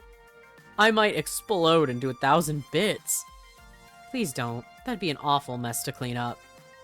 We don't nearly have enough hydrogen peroxide to get out the bloodstains, and I don't have a plastic tub full of lye to dissolve your body parts in. Not to mention the years of therapy Magnus and I will have to go through to get over how horrible it would be to watch your friend die violently in front of you. I just can't afford it. Sheesh. It's a turn of phrase. Chill. I'm not going to literally explode. But, guess what's happening in 2 weeks? It's something huge for us. Are they showing a compilation of internet cat videos at the movie quad? Please, please tell me we're finally going to replace the blindingly horrid casino-like carpet beneath our feet. Hey, I like the carpet. It's fun. No and no. Okay. I guess I've teased enough. Teo took the poster he was clutching and unravels them before us. Bring your quarters. The largest arcade gaming festival is here. It's Max time. Oh my gosh. Max? Max is already here? Poops. Oh, fuck. I thought that wasn't for another month. This means I really gotta double down on my cosplay production. Say goodbye to sleeping for the next 2 weeks. I've got so much to do now. Bummer. I know, right? I still have to meet with all the dancers and work on our synchronized dance routine. Nearly not enough time to perfect it. And I have to find a good time and place for an international Showtime stage community gathering. I still have to finish hand sewing all the embellishments to my tailcoat, find or make a decent pocket watch, and start and finish my 3rd cosplay. Death take me now. Wait, can we go back a minute? What exactly is Max? The best gaming convention ever. Did you both plan to say that in unison? Regardless, I'm still mostly confused and require further exposition. Max is the Mega Arcade Expo, an annual arcade gaming convention. It happens every year around this time over the West Coast. But this year they're having a Max right here in our city, and it's going to be the biggest one yet. Yes! I always go every year and show off my newest cosplay. Love it. It's a great way to meet a whole bunch of other arcade people. And catch up with those who you haven't seen since the last convention. It's so much fun. Okay, yes, okay. I see why you're both excited. Sounds cool. Yup, and I was thinking we could put up some Max posters around the Funplex to, you know, get all the locals hyped about it. That's a splendid idea, Teo. Finally, an East Coast Max. We gotta make sure everyone knows about it. That we do. Teo, Ashley, and I spent the next half an hour putting up posters around the Funplex. We plastered as many surfaces as we could without making it look too obscene. While we were pushing pins into the wall, Teo and Ashley kept telling me stories of past Maxes and the fun they had. Their spirit was infectious at the very least. Hard for me to avoid ending up on the hype train. Choo-choo. But importantly, the more I heard, the more I started thinking about how we could use this event to benefit the Funplex in some way. As the Funplex's newly minted event manager, I had to be on the lookout for opportunities like these. The very first Max on the East Coast. It'd be perfect. Hey, can we promote the Funplex's event at Max? Good for a local buzz, and maybe we can convince some out-of-towners to stick around for it. Ooh. That's the one you've been working on, right, Magnus? Yeah, I've got ideas for tournaments, token discounts, much to Gavin's displeasure, and more. And we'll be revealing the new game we got from the raid. I see. Do you have a name for this grand event yet?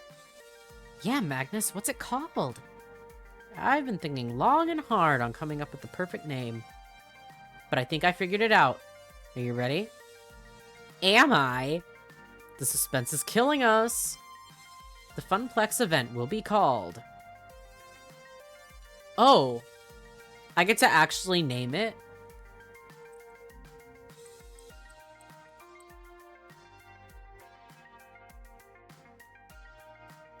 I could do something crazy if I wanted.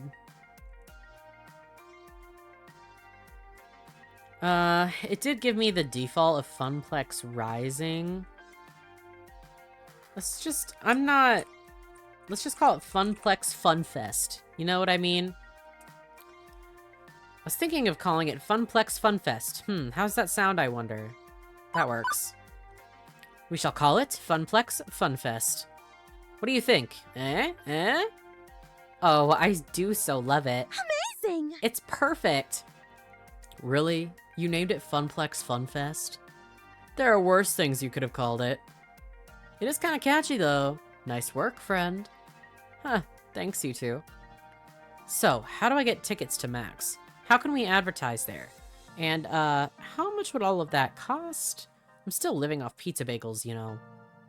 You mean you don't already have your tickets? They sell out, like, on day one, my friend. Actually, they sell out in about 20 minutes on day one, and all the hotel rooms are gone way sooner. What? No. My greatest plans foiled. Beep beep.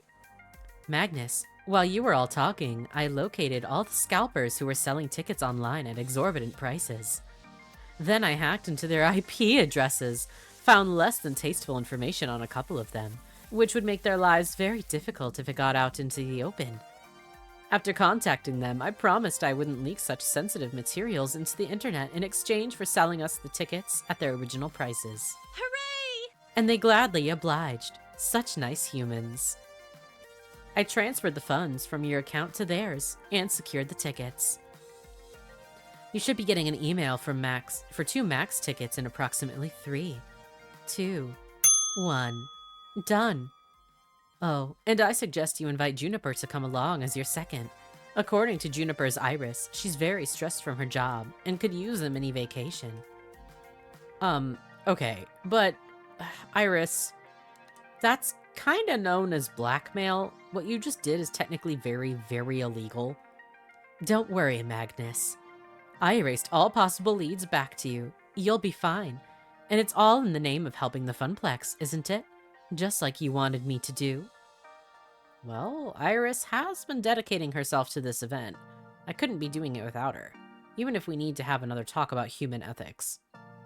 Fine, fine. But next time, let's do it without any federal crimes, okay? Look at their faces. They're like, bruh. Okay, it's a promise. Regardless. Hey, tickets. Now you can go. Sweet. And I'm not gonna pay a few cold-hearted, bloodthirsty ticket scalpers myself. Those guys ruin events like Max. Also, while I was procuring your tickets, I stumbled across the Funplex's Facewall account.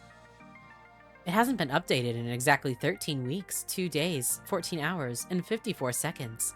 The Funplex's social media presence is completely non-existent. Wait, we have a Facewall account? I mean, that does make sense, but still, I had no clue of its existence. I sorta run it. I'm really bad at keeping up on it, though. That sounds like it would be Gavin's thing. Why isn't he in charge of it? Gavin couldn't care less about social media. He says that, and I quote, social media is where idiots go to yell at each other about nothing of any importance, and I'm not going to waste my time with it. That also sounds like Gavin. Yep, and Francine is too old to understand the importance of social media. Naomi is always too busy with all her beloved games, so it fell into my hands. Which, as Iris stated, I haven't been doing a great job at it.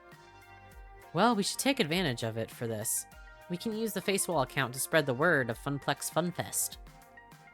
You're completely right. I should work harder at it. Or if you want, you could take it over. As the event manager, that makes sense. Yeah, I'll do it. I feel like that's better for me to do.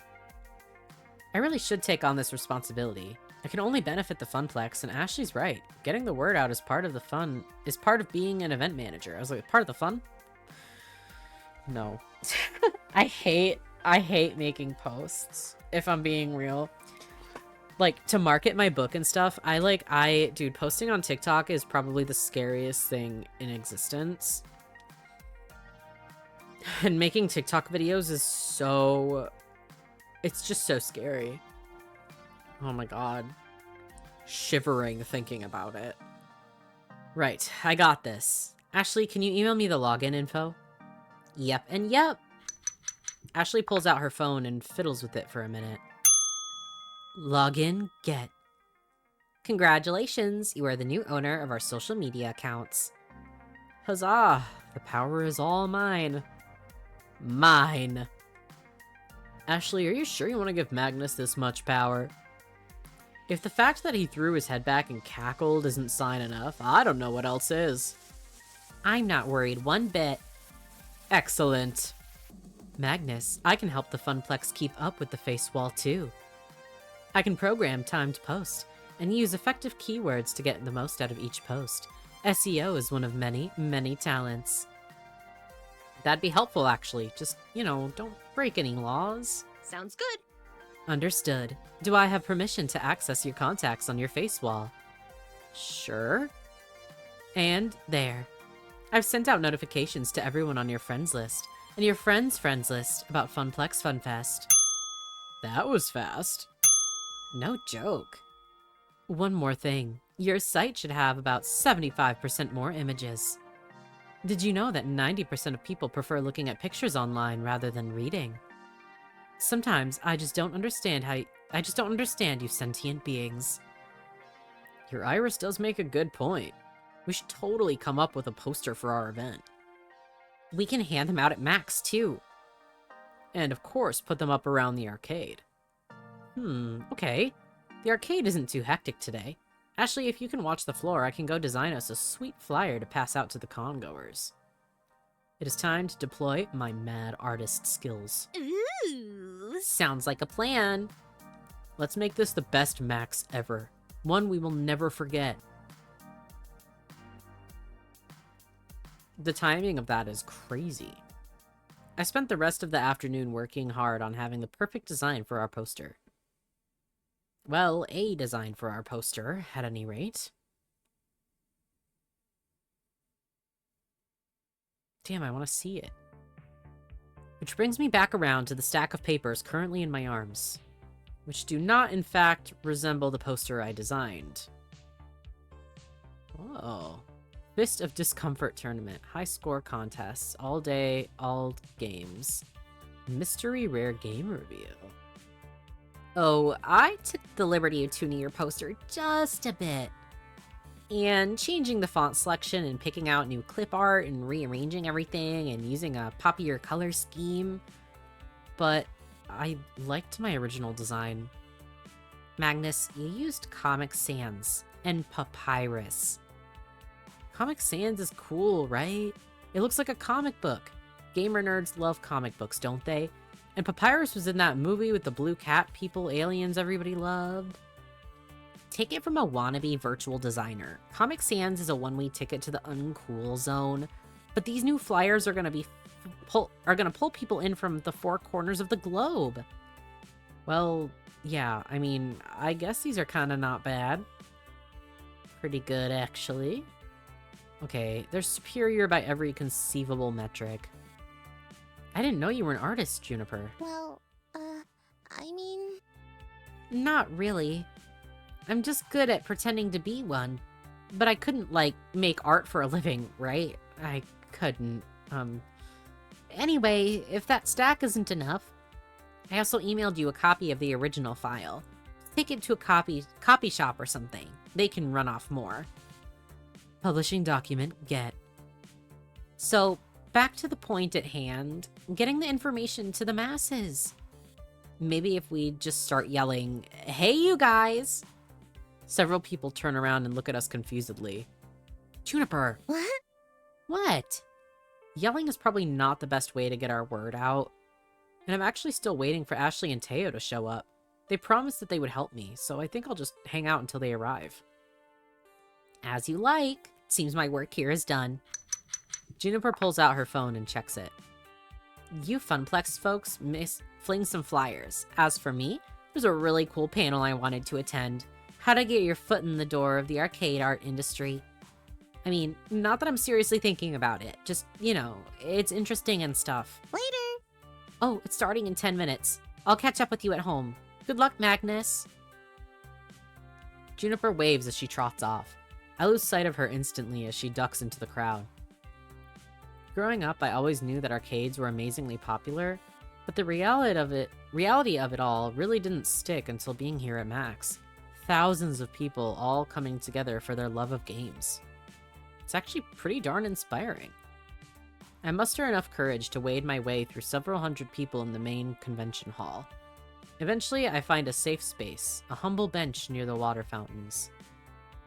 I make this my home base while I wait for my friends. Since both Teo and Ashley are running late, I have some time to fully take in my surroundings, in a calmer fashion, of course. Everywhere I look, everything I see, it's all steeped in arcade culture. Booths are set up for all the major arcade companies, each table vying for the attention of the crowd. Some have spaces set up with stages, flashing lights, and people throwing t-shirts into lines of people. Can we talk about these lines for a second, though? There are lines for everything. Lines to play games, lines to go see a panel, lines to eat disgusting convention food, lines for the bathroom. There are even lines to get into their lines. And they all just wait there, standing, happily chittering amongst themselves. I have trouble waiting in line for 10 minutes at the whole story for a coffee, let alone waiting in line for 3 hours just to play a game that'll be released in 4 months. These people aren't even human anymore. Their perseverance is godlike. The sensory output here is overwhelming. People are shouting and laughing as they crowd areas. Music pumps out of several different booths, making it a weird mashup of notes and chiptunes. There's even a giant dinosaur that people can take selfies with. As I contemplate how I'm going to attract all these people to Funplex Funfest, I hear sounds of very loud and very upbeat music from behind me. I feel the bumping of the bass reverberate through my shoes, and I turn around. I knew it was gonna be Teo! Magnus! Teo sets down a colossal boombox at his feet. I recognize the music now. It's from Showtime Stage, and Teo is bumping his signature song. I motion for him to turn down the music, and he complies. The last thing I need to do is lose my voice from shouting before I even get the chance to talk to anybody. Hey, hey! Sorry, I'm late. I had some last-minute dance moves I had to incorporate into the routine. No worries, I just got here myself. Despite Max's many attempts to trample me, I have survived thus far. Yeah, looks like you are significantly non-trampled. Nicely done. Although, if you were injured, I could always nurse you back to health. Don't congratulate me yet. We still have the rest of the day to endure. What's with the boombox, by the way? Oh, this? It's for the Showtime Stage gathering. There are going to be a couple hundred of us from all over the world. I didn't realize that there's Showtime Stage communities in other countries. Absolutely. We're actually the second biggest community. The largest is in Japan. Several players flew all the way from Tokyo just to be part of our Showtime Stage flash mob. I need to take a drink, bro.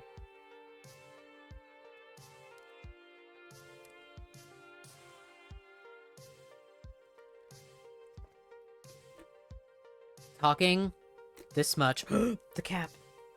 Anyways, talking this much. This is why, like, I love visual novels. But playing them for YouTube is very, very, very draining. It's just reading and reading and reading and reading. And it really grinds on my throat. But we persist. I like visual novels too much to not play any on my channel, you know? I can't just not. So, I will complain about it, but I'll still do it. How did you arrange this? I kind of feel I like the neutral response. Like, I kind of can't join in. I'm a little busy. Also, $9 for that hot dog is crazy. That is convention prices, I fear, though. I've never been to, like, a huge convention like what this kind of is, but I've been to my fair share of anime conventions. And yeah, anytime you try to buy food. The conventions I went to didn't specifically sell the food, but, like, the places in the hotel and stuff that they would be held at, or the convention centers, were always so expensive. No, actually, I've been to tattoo conventions that sold food, but I never bought anything because, again, expensive. But at anime conventions I went to, they supplied plain white rice and cup ramen. Plain white rice and soy sauce packets, which is what I always went for. There's honestly nothing more delectable than a styrofoam bowl of white rice with a little packet of soy sauce when you're, like, in full cosplay and you've been walking around all day. Absolutely fire. Oh, I'd do it right now if I could. Oh! Anyways. Enough reminiscing. How did you even arrange this? A flash mob is no small feat. I can't even begin to imagine the amount of time Teo put into this. Must have been hundreds of hours at least. Impressive. I really hope it turns out fantastic. Hell yeah! Me too. I've been planning this for months, and it's taken coordination from all the leaders of all the Showtime groups. There's a lot of work from all sides to make this come together. Now all that's left is to actually do it. In fact, Magnus, you should come watch it. Oh my god, look at her! I don't know what she's cosplaying, but this is very cute. I was about to respond when a very elegantly dressed gentleman caught my eye. He wore a black, proper tailcoat with an ornate sigil pinned to his breast. Accompanying his suit, he had fashioned himself with white regal gloves. With a cloth draped over his arm, he held tightly onto an antique tea kettle. As he approached, the crowd parted like waves for Moses. There were oohs and ahs from onlookers, and people pulled out their phones to get a quick picture of him.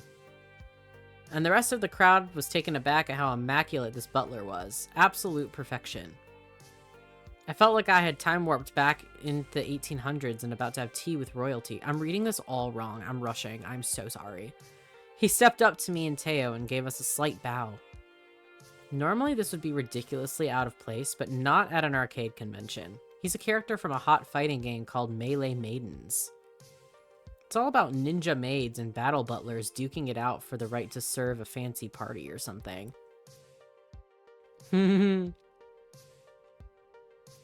Tea, Earl Grey. Hot. This cosplayer is decked out in full butler regalia, teapot and all. Well, I mean, obviously it's Ashley. It's crazy that we're not realizing this, but go off. I think I'll play along in this charade. Just in time. The dilithium crystals are busted, and the replicators are on the fritz, number 1. Make it so. Magnus, it's me. Huh? How does Mystery Butler know my name? Do I have a stalker who is also a butler? What if we work together? Uh-huh. Did Francine hire someone and not tell me about it? How long have Gavin, Naomi, and Ashley? Took you long enough, jeez. The confused look on your face, ha! Priceless. Have you never seen Ashley crossplay before? Possibly, probably not. What's crossplay? It's when you cosplay as another gender. Oh, okay. Ashley, seriously, you look completely different. I didn't even recognize you. I'm sorry I let you think otherwise for a minute, but it was all in good fun. No worries. It's pretty impressive work. Oh, it's not impressive at all. I mean, I could have done a much better job at sewing the coattails, and I need to be like 5 inches taller, and I didn't go to the gym enough before this. You can't change any of that now, and honestly, it looks fine. Regardless, the cosplay parade is starting soon, and I need to get over there. You should come with me. I'm gonna need to choose, I see. Hey now, Magnus was going with me to the Showtime stage gathering. Well, whatever Magnus wants to do, it's his choice. That's fair. Either way, it'll be a good opportunity to promote Funplex Funfest to one crowd or another. Would you like to come with me to the cosplay parade? Or join me in the flash mob? Also, there's a fruit fly. Every time I'm filming, I don't see any. All day when I'm working. I haven't seen one at all since I don't know. But then they always show up when I'm filming. What's up with that? Anyways, we're obviously going with Teo. Hell yeah! Duh. Yes, let's go. Teo led the way as we navigated around clusters in the crowd. I felt it. It landed on my arm. Don't scare me like that. Led the way as we navigated around clusters in the crowd as Boombox carried at his side. There was zigging and zagging through hallways, people, and booths. Every step I took, I was more bewildered with the whole event, and the more I felt very, very small in an entire ocean of arcade fans. How was I supposed to inform all these people about Funplex Funfest? There's literally no way to get the word out to thousands of gamers. It was going to take a gaming miracle. Or at least not a complete and utter failure. Heck, I'd even settle for not getting trampled and having maybe like 10 people show up. Set your expectations low so when something happens, you'll be pleasantly surprised. Another family motto. But that's not what I'm about anymore. I'm trying to break the mold, right? And here we are, my friend. When our race through the maze ended, we were standing in an atrium of sorts. Glass ceilings and walls covered half the space, letting in a ton of natural light. It was a welcome shock to the system. Working in the arcade business, you rarely have access to windows, and the convention center for Max was no different. It's all simple psychology, really. No windows equals no sense of time for people, meaning they spend way more time and money in the arcade because they lose track of it all. At least, that's what Gavin taught me. I'm pretty sure he knows his science on arcades and the people in them. The atrium is pretty secluded from the rest of the convention. It's quieter than all the hustle and bustle of the main hall. The people are more dispersed here, since this location also holds the food court. People are slurping down fruit smoothies and munching on fries, while enjoying a break from the craziness that is Max. Don't get me wrong, there are still games out here, just significantly less. And all the games here are dancing games.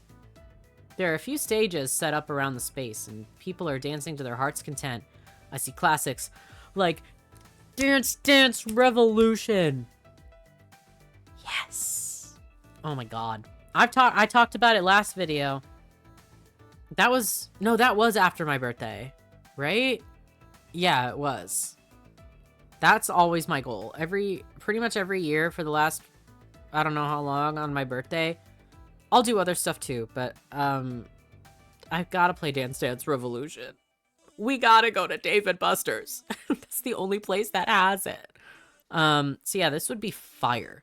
Especially if there's actually enough for people to play. Because every anime convention I went to that had Dance Dance Revolution, which was all of them, there would only be like maybe 1 or 2 machines. And there's the people who are like this and that are super competitive.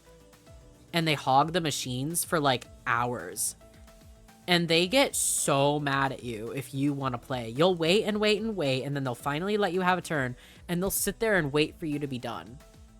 That's why I could hardly ever play it at conventions, because they're just the people who take it super seriously and won't let anybody have a turn without making them feel like shit. At Dave & Buster's, it's not like that. It's free reign. It's free reign at Dave & Buster's. So, it's fine. I'm going on a tangent. It's fine. And I don't know what ITG is. With Showtime Stage highlighted in the center. Hey, pretty great spot, isn't it? I can see why you chose this place. It's Dance Central. Well, not Dance Central by Harmonix, just, you know, Dance Central. And I think it's the only place big enough for your flash mob. Hey, keep it quiet. Flash mobs are supposed to be all secret and stuff until it all goes down. My lips are mum from here on out.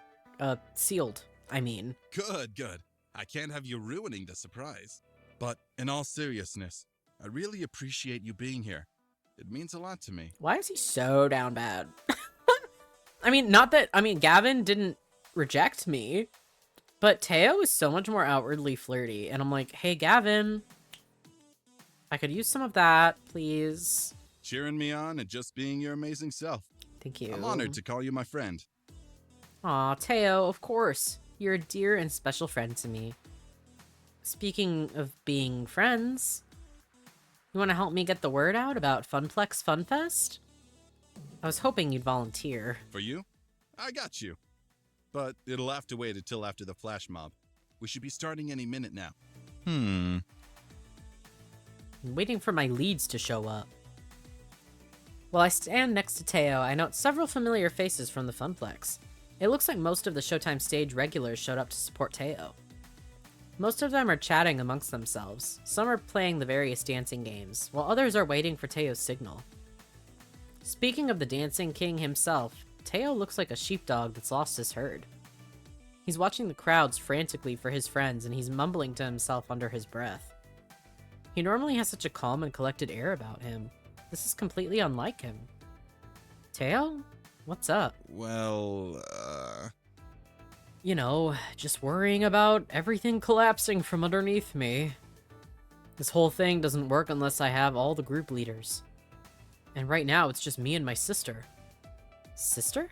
You never mentioned you had a sister before. Well, you don't really talk about family much, so I felt like it would be impolite to bring it up. Touché. Your sister is one of the dance leaders? absolutely. She's probably a better dancer than I am. She taught me everything I know about dancing, from the chasse to the moonwalk. When I was a kid, I would watch her dance recitals and be in complete awe. Every turn, step, and movement done with absolute elegance. I can't even come close to comparing to my sister. I'm awful. Hold up just a min... Is that supposed to be minute or minuet? Teo rolls his eyes and lets out an exasperated sigh at my cool dancing pun. Okay, see, I wouldn't know that. You're way more talented than all the others that dance at the Funplex. That's why they chose you as their leader. They look up to you so much, for more than teaching new dogs old tricks. You're kind, Magnus, but what you don't understand is that Showtime Stage is completely different than traditional dance. You lost me. Like, we were walking along the same point there, but then I spotted a candy store and ran off. That's how lost I am. With Showtime Stage, you're forced to move within a finite box. You can't glide across a dance floor or jump as high as you want in a grand jeté. While it looks very similar, it's restrictive. Dance is all about freedom of expression, and you don't have that much as much in Showtime stage. Well, I'm not the best dancer. I am good at one thing. What's that? Games. Exactly. Games with dancing elements in them, to be exact. Funny enough, my sister doesn't even play dancing games. She's terrible at them, in fact. But she's helped me figure this whole flash mob out. And if it doesn't work, I'm gonna be mortified. How bad will it look if 300 people are all prancing around out of sync? Teo holds his hands up to his face in horror, much like the Scream painting. When I look at his hands, I can see them shaking. He's doing his best to keep together, but if I don't find a way to calm him down, he's going to break.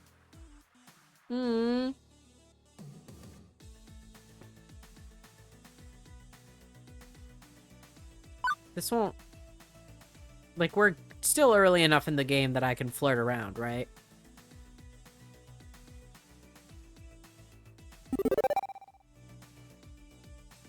I sure hope so. Nothing makes me feel more at ease than a hug. Just being comforted is enough to make all my worries melt away. Maybe that's all Teo needs. Do you need a hug? Can I give you a hug? I knew he would be down for that. Yes, please. I thought you'd never ask. I open my arms and give Teo a friendly hug. I can feel his whole body relax and he lets out a big long sigh. If this is all it takes, I should be worried more often to get more of these Magnus hugs. Teo looks way more relaxed now. He's laughing and smiling like he normally does. Thank you. I'm so ready for this show. Oh, Magnus, can you excuse me for a minute? I see my peeps. I nod and he dashes off towards a group of people. They're all huddled together, and when Teo approaches, they all give him hugs and high fives. Everyone is in great spirits and they're getting ready for the big moment. Teo grabs his boombox from where he left it earlier and makes his way up to the main stage. As soon as his foot touches the platform, the Funplex crew who had commandeered Showtime stage quickly springs into action. One of them runs behind the Showtime stage cabinet and unplugs it from the wall. The bouncy Europop that was playing is replaced with dead silence. A collective gasp comes from the atrium. The other crew member pulls out a microphone from a nearby pack and hands it to Teo. He plugs the cord into the back of his boombox and brings it in close to his mouth. Max, are you ready for me to rock your body? Whoa, all these people! There are cheers from the crowd as all the dancers are ready to get on with the flash mob. The delight of the crowd is feeding Teo's energy and he's gulping it up. Don't turn away, not even for a second. Teo looks directly at me and blows a kiss my way. Okay. Okay, watch me now. Teo begins the snap and everyone falls into place. As Teo moves his body, everyone in the audience starts to mimic him. Slowly, more people join in, group of people after group of people. Soon the entire room is dancing, moving together like a school of fish. But way more upbeat and not getting eaten by sharks. The music pumps into the atrium and everyone is feeling it. Teo leads the flash mob from the stage and he's putting his entire spirit in. He's smiling from ear to ear as he hits every beat with utter precision. The con-goers who aren't participating in the flash mob have pulled out their phones and are recording the whole thing. Gamers are exchanging gossip and taking pictures. I'm sure I'll be reading all about this over the social media. Actually, I should probably post something about this on our face wall. I pull out my phone like everyone else and snap a few pics and video clips. The flash mob itself didn't last more than a few minutes. And in a dramatic end, Teo jumps off the stage and into the crowd. The people immediately part for Teo as he strolls deeper into the middle of the masses. The same Funplex crew members that helped earlier are following Teo with his boombox. Once Teo makes it to the center of the crowd, he motions for his friends to put it down. Once again, he brings the mic up. Well, did you like it? And once again, cheers erupt from the throng of dancers. Teo claps along with all the bystanders. Thank you. Thank you, Max. You are too sweet. You know, I couldn't have done this whole thing without the help of my friend, Magnus. More clapping and shouting, only this time it's... for me? He gave me encouragement when I needed it most. Magnus, why don't you come here for a minute? Me? I point to myself. No, the other Magnus standing behind you. Get your buns over here. I feel a couple of people lightly push me towards Teo. Whoa. He must be down bad, bro. Literally calling me out. I know it's probably going to be for the Funplex, but still. Hesitantly, I made my way over to him. It was weird to be surrounded by that many people, but being next to Teo made me feel comfortable about the whole situation. It's good to have backup. Everyone, give it up for Magnus. More happy people cheer for me. Now, I really want you all to listen to him. Like, really listen. It's an important announcement. Teo hands me the mic and leans in next to me, whispering in my ear. You wanted help with the Funplex Fun Fest, right? Well, you've got the floor. Go ahead and tell everyone about it. Looking out at the masses, my chest felt tight and I could feel a bead of sweat run down my back. Teo smiled at me earnestly, waiting for me to speak to everyone. This was it, wasn't it? This is what I had been asking for, to go out and do something for myself. I couldn't back down now. I had to do this for myself. I was going to prove to myself that I am not a duplication of my family. I can break the mold. Huh? I took a deep breath and mustered every ounce of my confidence I could find hiding within. I took the mic in my hand, blinked once, and began to speak. How's everyone enjoying their Max? A good amount of wooing and cheering came from those around me. Step 1, always get the audience on your side. What about that flash mob, though? Fantastic, right? I know you all are having such a great time, and why let it end after today? Next weekend, Francine's Arcade Funplex at the Twin Pines Mall is going to be putting on a special event, and it's going to be one hell of a time. It's called Funplex Funfest, and we need your help to make it as good, if not better, than Max. Teo leans in to play the part of my co-MC. Sure. You had me at special event. Tell me more. The Funplex is a growing and humble arcade, but packed with the best games around and the best gamers around. It's our first big event, and we need your help to make it rock. We're having a Fist of Discomfort tournament, an exhibition event to break the world record high score of Moopy's Magical Maze. High score competitions on every game in the arcade all day long, and we'll be revealing a brand new mystery game, a rarity you won't believe. But that's not all, right, Magnus? Nope. Showtime Stage is a huge part of the Funplex, and we owe Teo our thanks to that. As you know, he's cultivated this community to what it is today. And to celebrate that, we want to offer the exclusive event to all you dancers out there. The special dancing event at the Funplex Funfest will be... Drumroll, please. Teo starts slapping his hands on his thighs to imitate a drum.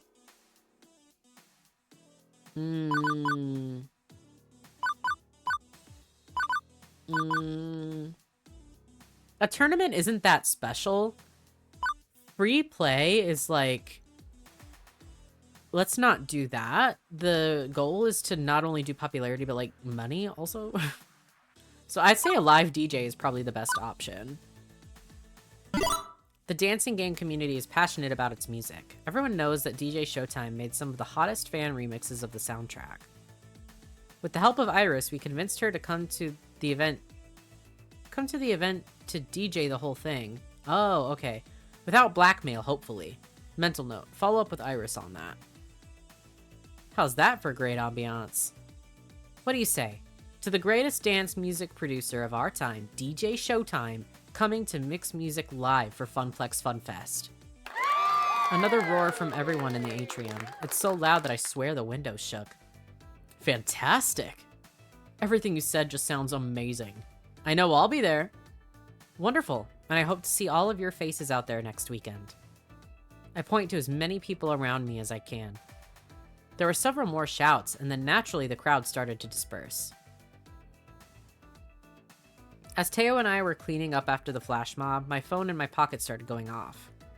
At first, it was just a couple of vibrations, but before I could realize what was happening, my phone started seizing. What the? I pulled my phone from my pocket, and when I looked at it, the Funplex's face wall had over 1,000 likes. No, really, what the hell? Beep beep. Can I interrupt? I might have borrowed the pictures and video clips you snapped earlier and applied the proper hashtags and links to the Funplex's social media accounts. Good work. Since the content went live, activity on the Funplex's face wall has increased 700%. The buzz about Funplex Funfest is off the scale. Note to self, invent a new scale.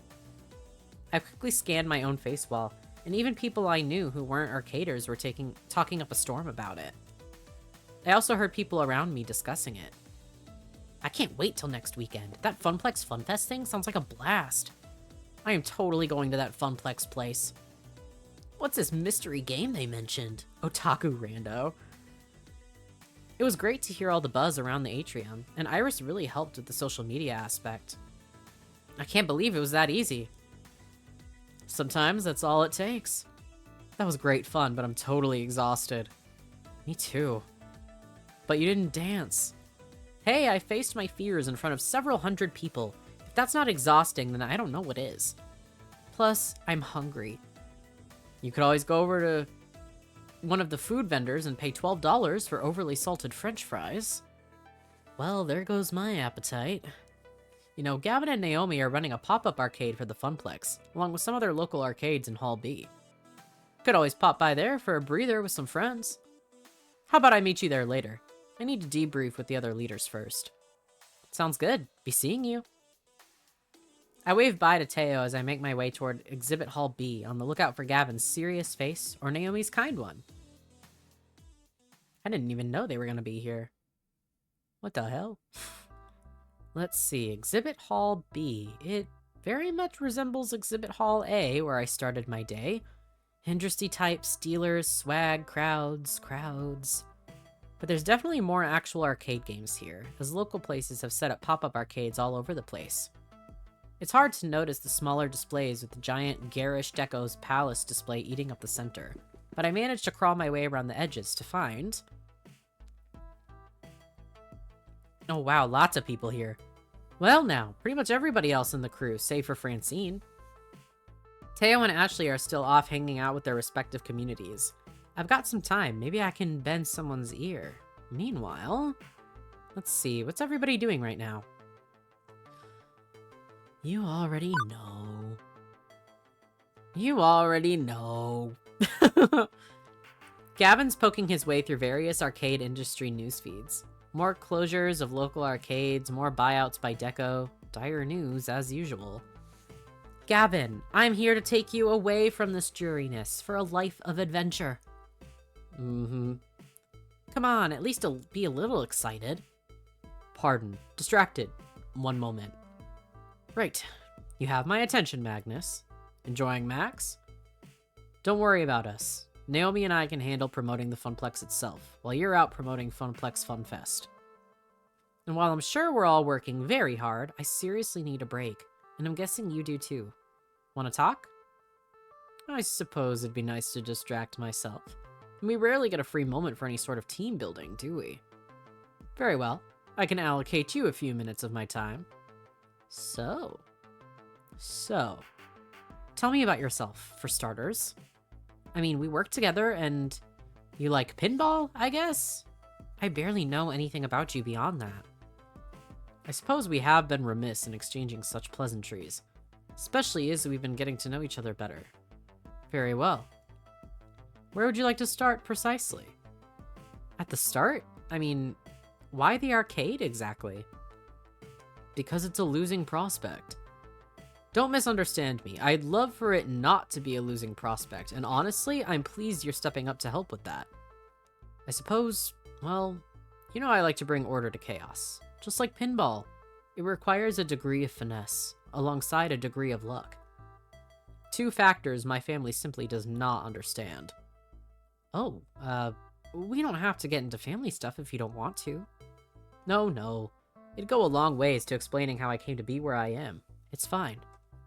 I suppose the best standalone example would be my father, constantly reminding me of how he came from nothing and made himself into a business success, a gold standard. Except it's a lie. His father came from nothing, not him. Society wasn't exactly, let's say, advantageously arranged for the Coopers. In my grandfather's era, he had even more societal setbacks to deal with than usual, simply due to the color of his skin. We've made great progress on such issues since the early 19-somethings. Not a solved equation, not by far, but quite daunting during this particular chunk of history. Despite that, with ridiculously hard work and a bit of cleverness, my grandfather recognized the technology sector as the right place to be at the right time, and began his work there. He carved out a good life for his family, and gave back to his community.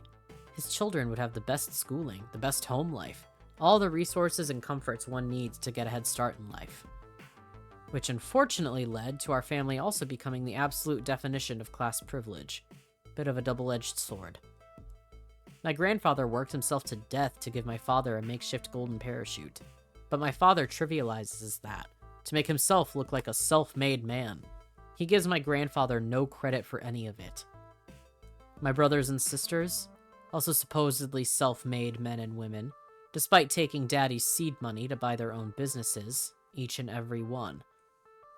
If you ever want a shining example of mediocrity gone wild, look no further than the Cooper family.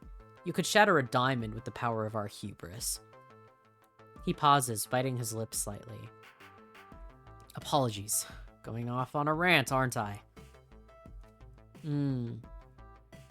It's okay, you can let your feelings out. Hypocrisy and injustice don't suit your rationality. Have you ever told them how you feel? I say it's okay. It's okay, Gavin. You're clearly feeling hurt by this. I don't mind if you want to vent. I've got 2 perfectly good shoulders to cry on. I'm not quite that far gone, thank you. I appreciate the offer, but it's more the lunacy of my family's pride that grates on me, which is why I left home, to strike out on my own. You must think me daft, turning down my family's wealth and taking up a position as accountant of a small family arcade. But I saw it as a challenge, a chance to be my own man. Like my grandfather before me, the world gave him nothing. He came from nothing. But through hard work and determination, he did it. He overcame. And while my brothers and sisters bought up tech companies, mashing up their projects together, then flipping them on the market once the value increased, I sought to take a failing enterprise, make it succeed, and stay with it. I'm not a love it and leave it man when it comes to business. I will overcome, in my own way. So, that's me, in a nutshell. A child of means, who rejected those means and embraced a dream of madness. Does this suffice your getting to know you needs, Magnus? I'm left bewildered for a moment. I've been expecting light small talk, not a backstory plus mission statement. And honestly, I hadn't expected the accountant of a video arcade to be, well, born to a high tax bracket. A bit like the surprise of Percy's wealth. But one question lingers. So, you went to college, right? For business and accounting, yes. Right, and no student loans, and well, you had clothes on your back and a nice house in a nice neighborhood, I'm guessing? Meaning, you aren't exactly starting from zero. Yes, I know. It's not exactly the ideal start for one on a quest to prove his well-to-do father wrong. My character has a very good point there, I will say. Like, it's admirable what he's doing, obviously. Instead of being like, I'm a Nepo baby and I'm gonna do what Nepo babies do. I do like that he has his own goal and he's like, I'm gonna do what I want to do on my own terms. I like that. But also, yeah. You know, he didn't quite start out from, like, nothing. I realize I'm a bit of a fool. I'll admit to that. I certainly enjoyed the head start that wealth and gradual societal change can provide. I can never truly claim to be a wholly self-made man to the same degree. And I don't consider rejecting the family wealth an insult to my grandfather's efforts. I consider it an insult to my father, who lies and boasts and claims that this was all his own doing. So, while I cannot truly start from zero as my grandfather did, I intend to be as much my own man as I can be, to honor his legacy in my own way. And that will have to do. Damn, that brought down the mood. Time for me to lighten it up again. Why the arcade? All the pinball you can play. Why not buy the arcade outright? No. Did you join the Funplex because of your family's background in tech? If we're lightening the mood, let's go with this one. Okay, so you wanted to rebel, but why join an arcade? Yes, you said it's to turn around a failure, but plenty of other failures you could tackle. Be honest. It's the pinball, isn't it? You're a pinball wizard with such a supple wrist. I know that song! I think I mentioned it in the last video, too. Digress. It's true, I do have something of a vice when it comes to pinball. The manic chaos, the precision of the shots, the fickle physics. But I'm afraid the answer is far more mundane. I asked my iris what job positions were open that met my requirements, and picked this one at random. Oh my god, twins. Bet your iris is tickled pink that she landed your dream job. Iris is a cloud-based computing algorithm. She is not tickled pink, or any other color for that matter. But yes, it did work out quite well, I'd say. And I believe I've bent your ear about socioeconomic philosophy more than enough. Undoubtedly, this has been the most boring conversation of your entire life, and for that I apologize. It's fine, it's fine. I said I wanted to get to know you. This is getting to know you. And, as fair is fair, I think you should get to know me. Quid pro quo. I tell him about my happy childhood and my unhappy adolescence. I tell him about the fall of the October family and of Juniper pulling me out of the ashes. I tell him about what was really going on in my head on day 1 of the Funplex, and even about Juniper's secret job offer. He listens attentively. At first I think he's ignoring me, just nodding along as he says nothing in return, but no, he's absorbing it, analyzing it.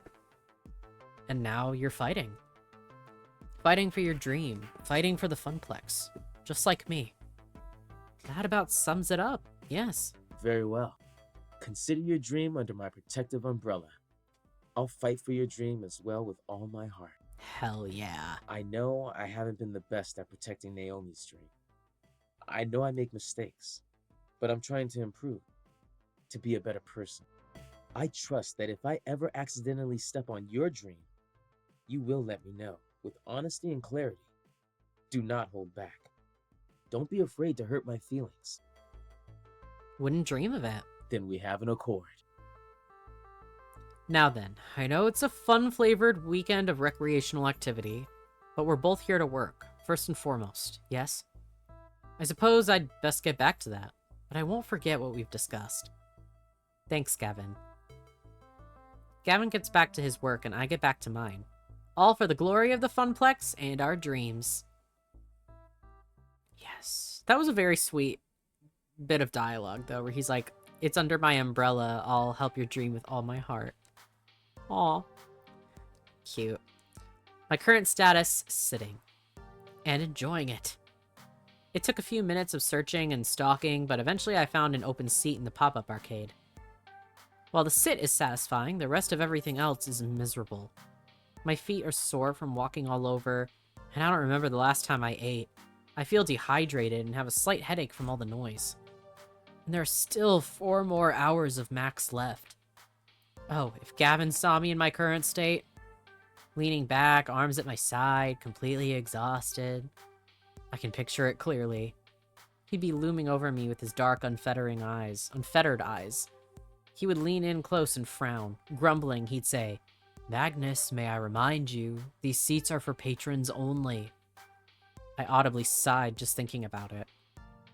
As luck would have it, though, Gavin and Naomi are huddled over the Galaga cabinet, trying to figure out why the monitor's not working. Freedom. My buns are experiencing the best freedom has to offer. And while my body feels like it could collapse at any moment, I felt good about it. Right? Getting the word out about Funplex Funfest was great. Seeing people's face light up with excitement is why I'm really here. Plus, watching Teo inspire the crowd was an added bonus. His energy is infectious. I smiled to myself. The pain in my heels and the grumbling in my tummy. Worth it. While enjoying the respite, I let my eyes close for a moment, and of course, the second I do that, I hear footfalls closing in. There you are, Magnus! We've been looking all over for you. But we were specifically going to meet back up here. At the Funplex pop-up arcade? Yes, but we didn't expect you to be tucked in the darkest corner of the arcade. I'm hiding from Gavin. He'll put me to work if he sees me. Hiding behind the pinball machines is probably not the smartest choice then. You know how much he loves pinball. Every spare moment he thinks no one is watching him is spent getting that high score. I have so many candid pictures on my phone of him playing pinball. You have to show me, like, right now. Yes, his concentration face is so cute. Before I can even react, Ashley has her phone out and is scrolling through pictures of Gavin. Ahem. Both look up at me guiltily. Don't we have more important matters? Max is over in a few hours and we will have a lot of work left to do. Wouldn't it just be we have a lot of work to do currently? You're right, Magnus. Please don't tell Gavin. Your secret is safe with me. Also, I may need to look at those later. For science. Yep, for science. Got it.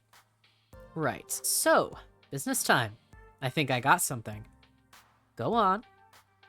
I have a friend, and she's an indie arcade developer. The new title she's been working on is amazing.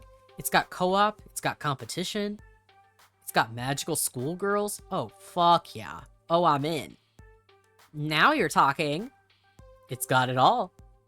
Wait, I'm pretty sure I've heard of this game. Is it called Magical Moon Cuties? Yeah, that's the one. And she's thinking about premiering it at Funplex Funfest. Oh my gosh! That would be cooler than cool. It sounds interesting enough. Might make for another fun game for people to play. Definitely. My friend is somewhat renowned. Yeah, I thought it was renowned with an ED. But I think renowned is also correct? Not sure. In the indie scene, and the game has been in development for years. I'm sure it would create some buzz at least. Are you kidding, Teo? We'd be the talk of the arcade world. I do like being the talk of world-sized things. Let's go check it out. I stand up, invigorated by the news. As I start walking back toward the hall with Teo, I hear a call from behind me. Wait! I turn around and see Ashley standing there, fidgeting. Her green eyes are darting back and forth nervously. Ashley? I too have a plan. She motions for us to come back towards her, which we do. Huh? What's your idea, Ashley? She puts an arm around Teo and the other one around me, huddling the three of us together. So, what I'm propositioning might not be the most legal course of action. Do I even want to know? You've seen the huge monitors hanging from the ceiling in the middle of all the major halls, right? Oh my god, we want to hack them? How could I miss them? They're constantly bombarding us with ads and false hopes of high-quality convention food. No matter how amazingly tempting that $9 hot dog looks on the big screen, don't even think about it. Exactly my point. Everyone's looking at it. I know a way to sneak into the back area. All we have to do is break into the main communication center and upload the flyer Magnus has made into the rotation. Whoa! You want to do what? Shh, keep your voice down, Teo. Unless you want to get arrested for being an accomplice. It's a genius plan. Everyone at the Max will see our name in lights. Okay, so yeah, that's a less than legal way of getting the word out, but I have to admit, you've got me intrigued. And it definitely worked, but I don't know. Trust me. What about? Of course we need to go in disguise. I'm already nicely disguised, but Magnus would need to switch into something way more distracting. Why more distracting, exactly? To distract from your face, of course. What I'm trying to say is people will remember the costume, not the person wearing it. I've got the perfect maid costume for you. It's from Melee Maidens, the same thing my costume's from. A maid costume? You want to put me in a maid costume? And what's wrong with that? And what's wrong with that? Did I go to a convention in a maid costume one time? Yeah. Yes, I fucking did. As horrible digital footprint, I'm prefacing this now. I went as maid Alba from Dramatical Murder. Yeah. Anyways, it'll be fun and just a ticket for keeping people from recognizing you. But if you don't want to do it, that's fine. I suggest going with Teo instead and letting me take care of the advertising myself. It's cool. I can do it. Totally up to you, though. Though I think you'd look super cute as a maid. Let's not forget about magical moon cuties. I'd suggest you come with me instead. Far safer. Both options are valid, honestly. Splashy advertising would certainly drive foot traffic, even if getting it up there would be dodgy. Importantly, Iris could help us do it safely, without anyone noticing. Safer than Ashley going off on her own to try this inadvisable stunt. But a highly anticipated indie title might do the trick, and result in far less jail time. I'm sorry, but like Teo's is way better, right? Like getting, like not only would we be revealing like that super rare game, but like a brand new one. And if it's already like, people are already looking forward to it. Also, is my lip piercing coming off? This lip piercing fell out earlier today. It's so random. I got worried it got loose. I had to screw the ball back on. It sucks. Let's do that. Ashley, you got this. You don't need any help from me. Honestly, I don't feel like getting carted off to jail today. It's not on my scheduled agenda. Plus, I'm pretty sure Ashley can handle breaking and entering all by herself. And yes, I do realize how wrong that sounds, even in my own head. I bet you've seen plenty of heist anime. So much that you can sneak into the Natural History Museum and steal the world's biggest Fabergé egg in the middle of the day. I got like 12 bobby pins holding this wig on. I won't let you down.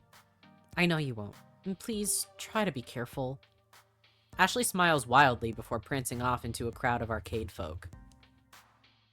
You can stop worrying, Magnus. Ashley knows exactly what she's doing. That's why I'm worried. Fair enough. Well, shall we go see a lady about an indie game? We shall.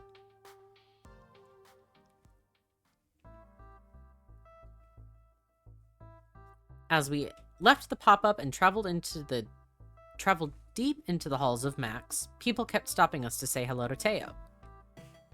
We'd be happily in our merry little... Can I read? Hey, quick question. Can I fucking read? We'd be happily on our merry little way and then get interrupted by a random person. Oh man, it's Teo. How are you doing? Great, but hey, we're on our way to meet with someone. Let's catch up later. Cool. Laters. And this happened every couple minutes. Walking through the convention floor was like walking through a field of landmines. Where instead of explosives, it was uncomfortable introductions to people I will probably never see again. Eventually, Teo leads me back to a section of arcade games hidden behind all the major companies' booths, near where he held his dance flash mob. What they set up here is mostly reminiscent of the rest of Max. Arcade cabinets are closely lined up side by side, making several aisles for gamers to aimlessly wander down. I would have expected to be more used to pushing my way through throngs of crowds by now, but nope. Teo and I force our way through huddled masses of chittering conversations.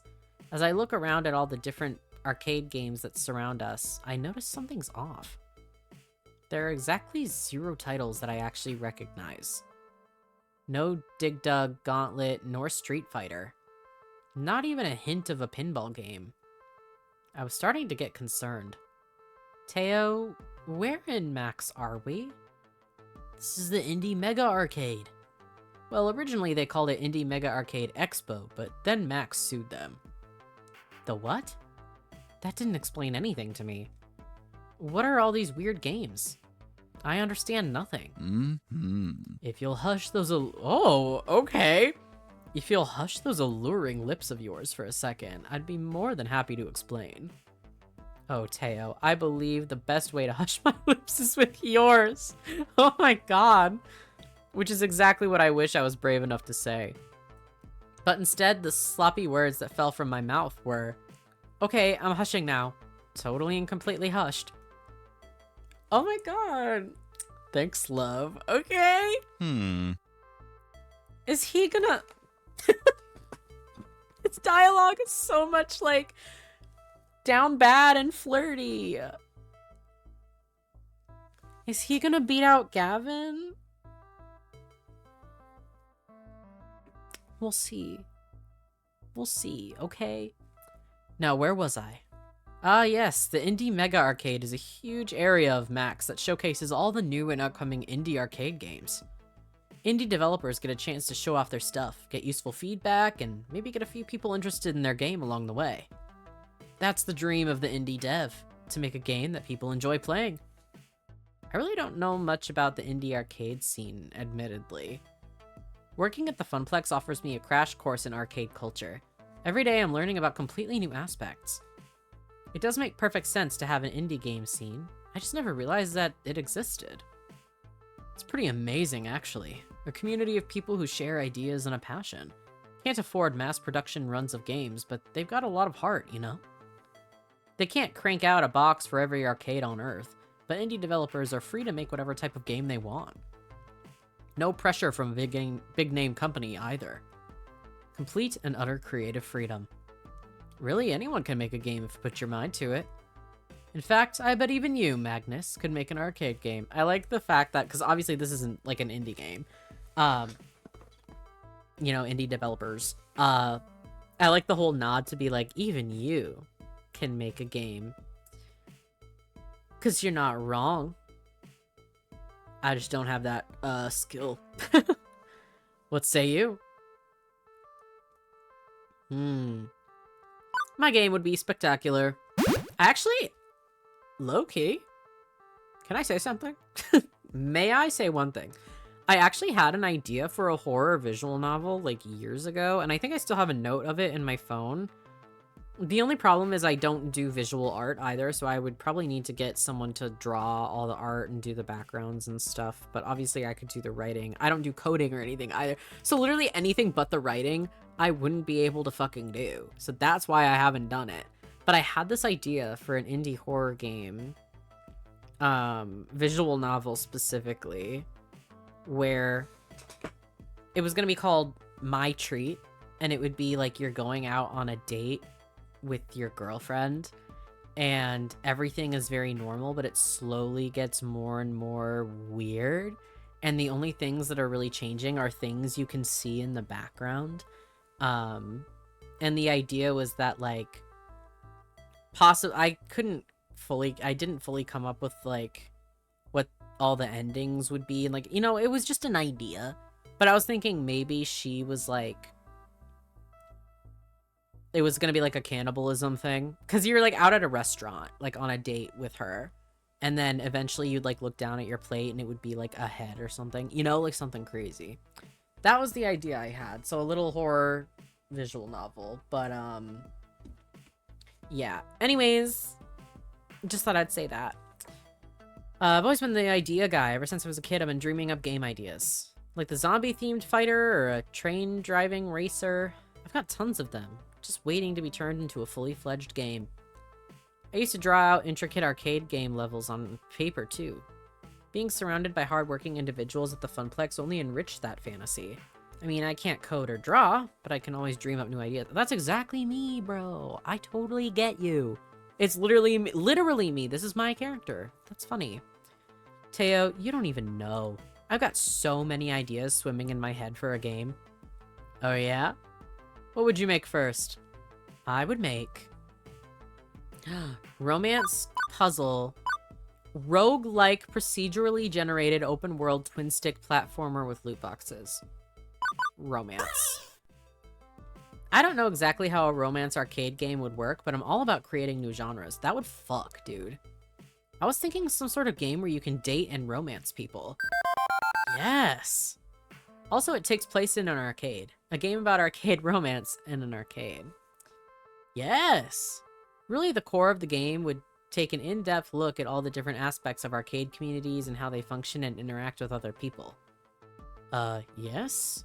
A bit slow for a coin-op arcade game, but also plenty of kissing and touching butts. Ah, okay, now you're speaking my language, which is the language of love. Too easy. I like it. All right. Well, if you ever get super bored of being an arcade event manager, I can hook you up with all the proper people to launch your second career. What do you mean? Oh, I have some friends who make arcade games for a living. Some friends? As soon as I said it, I became overtly aware of the situation. Since we stepped foot into the indie mega arcade, people have been waving and nodding to Teo. Not to mention all these people stopping us on the way to get over here. And all the people supporting Teo's flash mob. I'd say more than some friends. You're a popular guy. What? Come on, that's silly. He waves his hand, waving off the very notion that I know to be true. Everyone knows who he is, and I had no idea. Teo has always been such a crowd pleaser at Showtime stage, but I guess his popularity spread to all facets of his life. Dance champion and indie arcade scene champion, huh? I try to keep my friends' circles pretty separate. Sometimes it's not always perfect and they tend to overlap. You know, like a Max. But hey, it's got upsides. All my friends are here. The biggest downside of Max is just so hard to see everyone. I never get to spend enough time with them, you know? If I click and it's not his dialogue, I'm gonna be pissed. I got friends here in the Indie Mega Arcade. I got my Funplex crew. I got the dancing community. I just can't see them all. I just needed to take a sippy, okay? I needed to have some tea. And when I can't see them, I feel like I let them down. I hate having to choose between them. Once again, I've failed my friends. You know, it's a surprise anyone still talks to me anymore. Teo sighs heavily. His mood shifted from excitement to utter solace. This is the second time I've seen Teo show such anxiety today. Life is not all rainbows and puppies, is it? I can relate to his feelings, though. I've dealt with my own insecurities in my own life, my family, notably, and even getting my current job. Sad Teo is worst Teo. As his friend, I must fix this.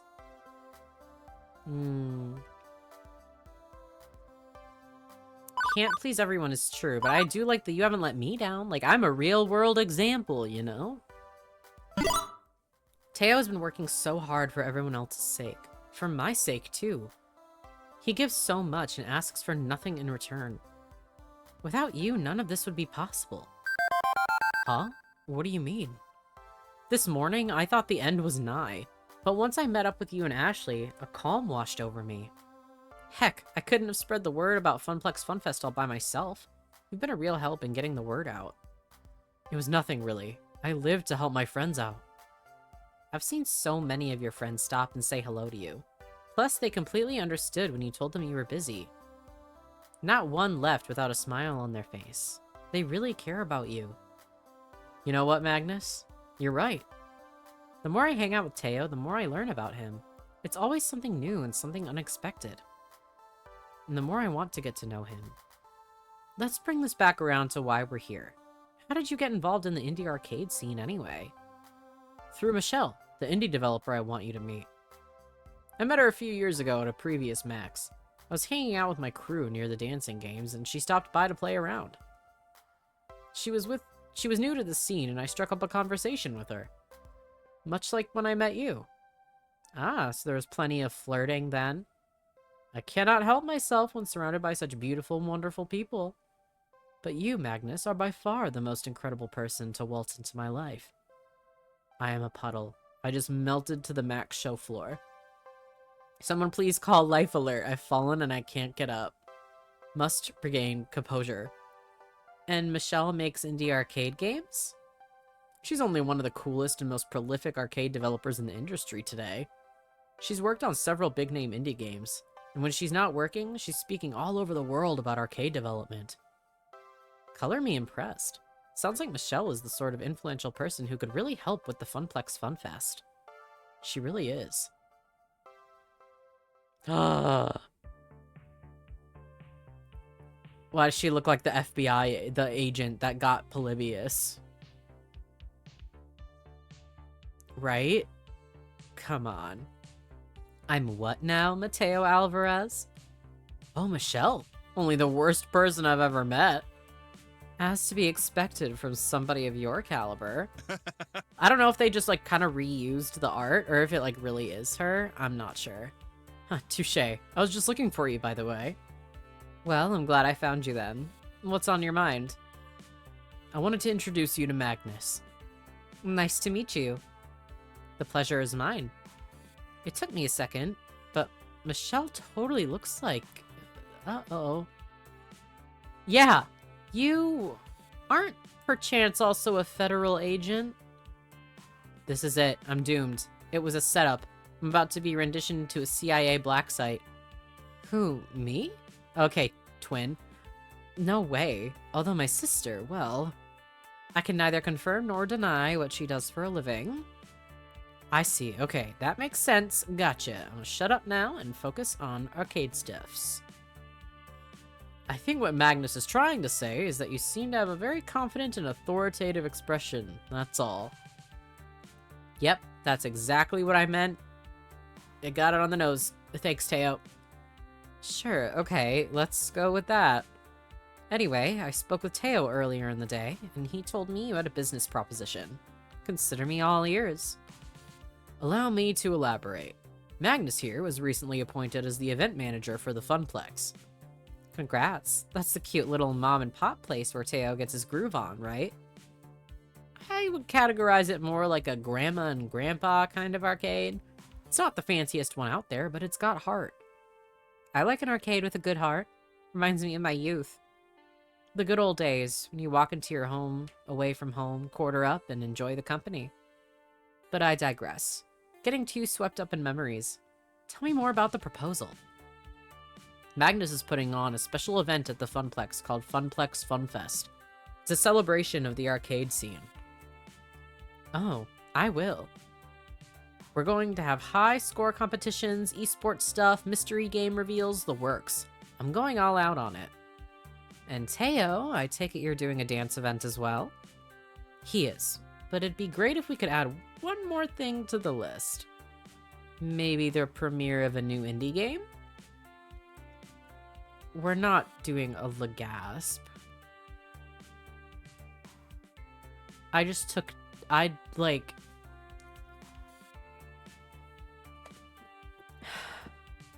Anyways. Could you possibly mean my game, Magical Moon Cuties? If you'll allow us the honors. Have I given you the elevator pitch yet? All I know is there are magical schoolgirls and I'm intrigued. It's a competitive cooperative puzzle game, where people have to work together to match all the magical orbs before their opponents can.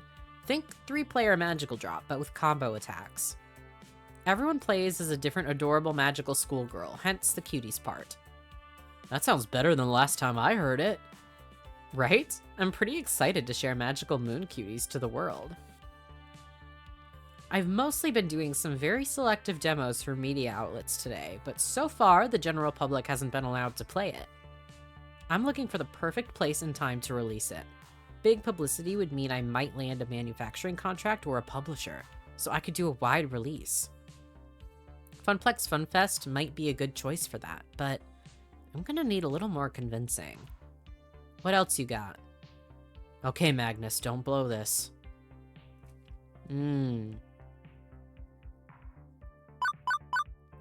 We don't need to milk the connection. I'd say it's all about the heart of the arcade. Michelle had mentioned earlier she likes an arcade that has heart and soul. I should appeal to that. You aren't going to find an arcade that has more spirit than the Funplex.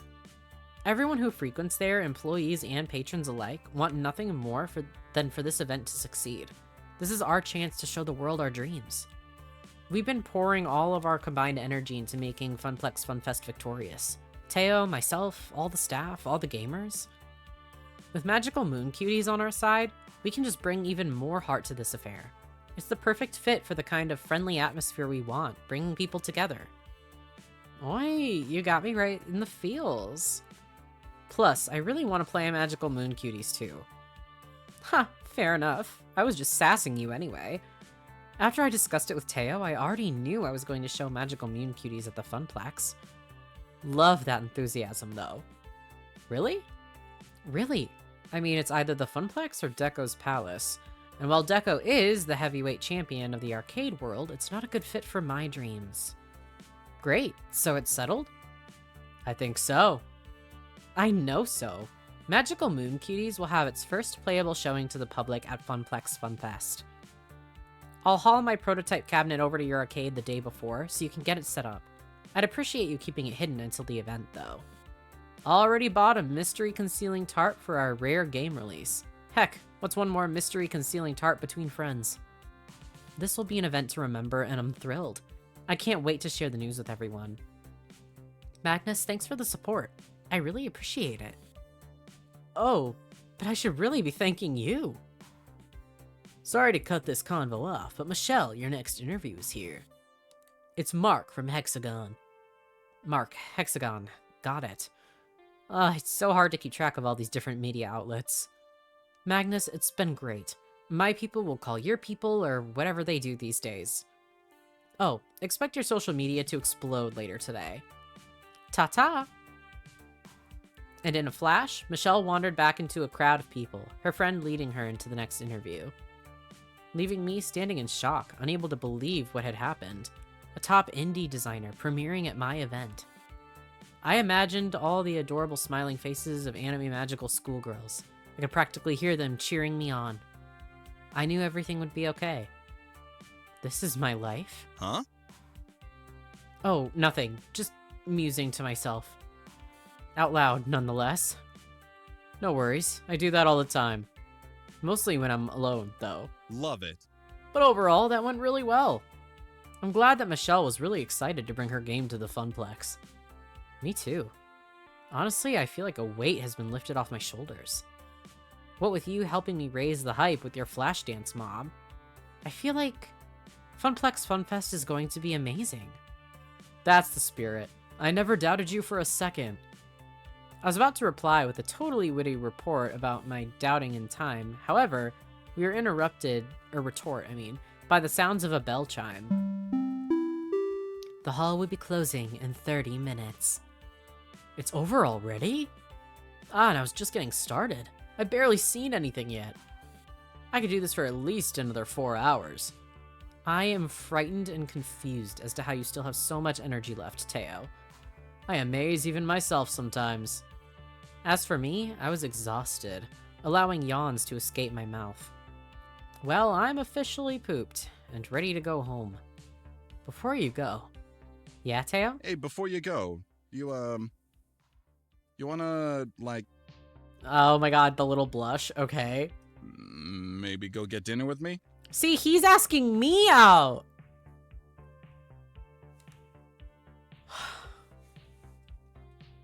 Huh? Is this really happening? Am I seeing the smooth-talking, witty Teo actually have a loss for words? His face flushed and his consonants stuttered. Holy crap, is Teo actually nervous? Although now that I think about it, I am too. I've got some massive butterflies swarming in my belly. I mean, it's been such a long day and I haven't seen you eat anything. And, I'm really hungry, so I figured I'd extend the invitation. No one likes eating alone, right? I realized I was staring at Teo wide-eyed and hadn't really responded yet. I was letting him babble on, trying desperately to keep his composure.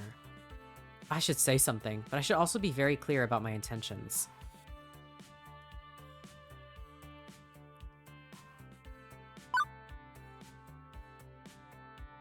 I know what I said. I know what I said, okay?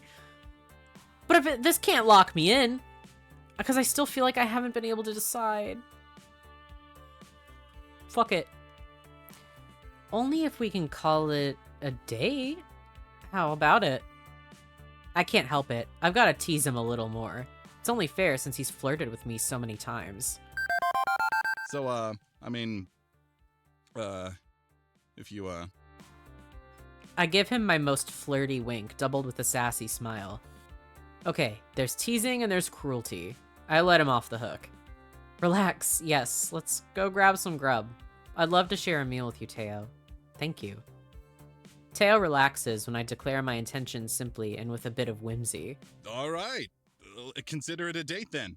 How about the food court here at the convention center? You know, the one about 50 feet over yonder? It smells of fried oil and ridiculously overpriced food. If they're closing in 30 minutes, why would we do that?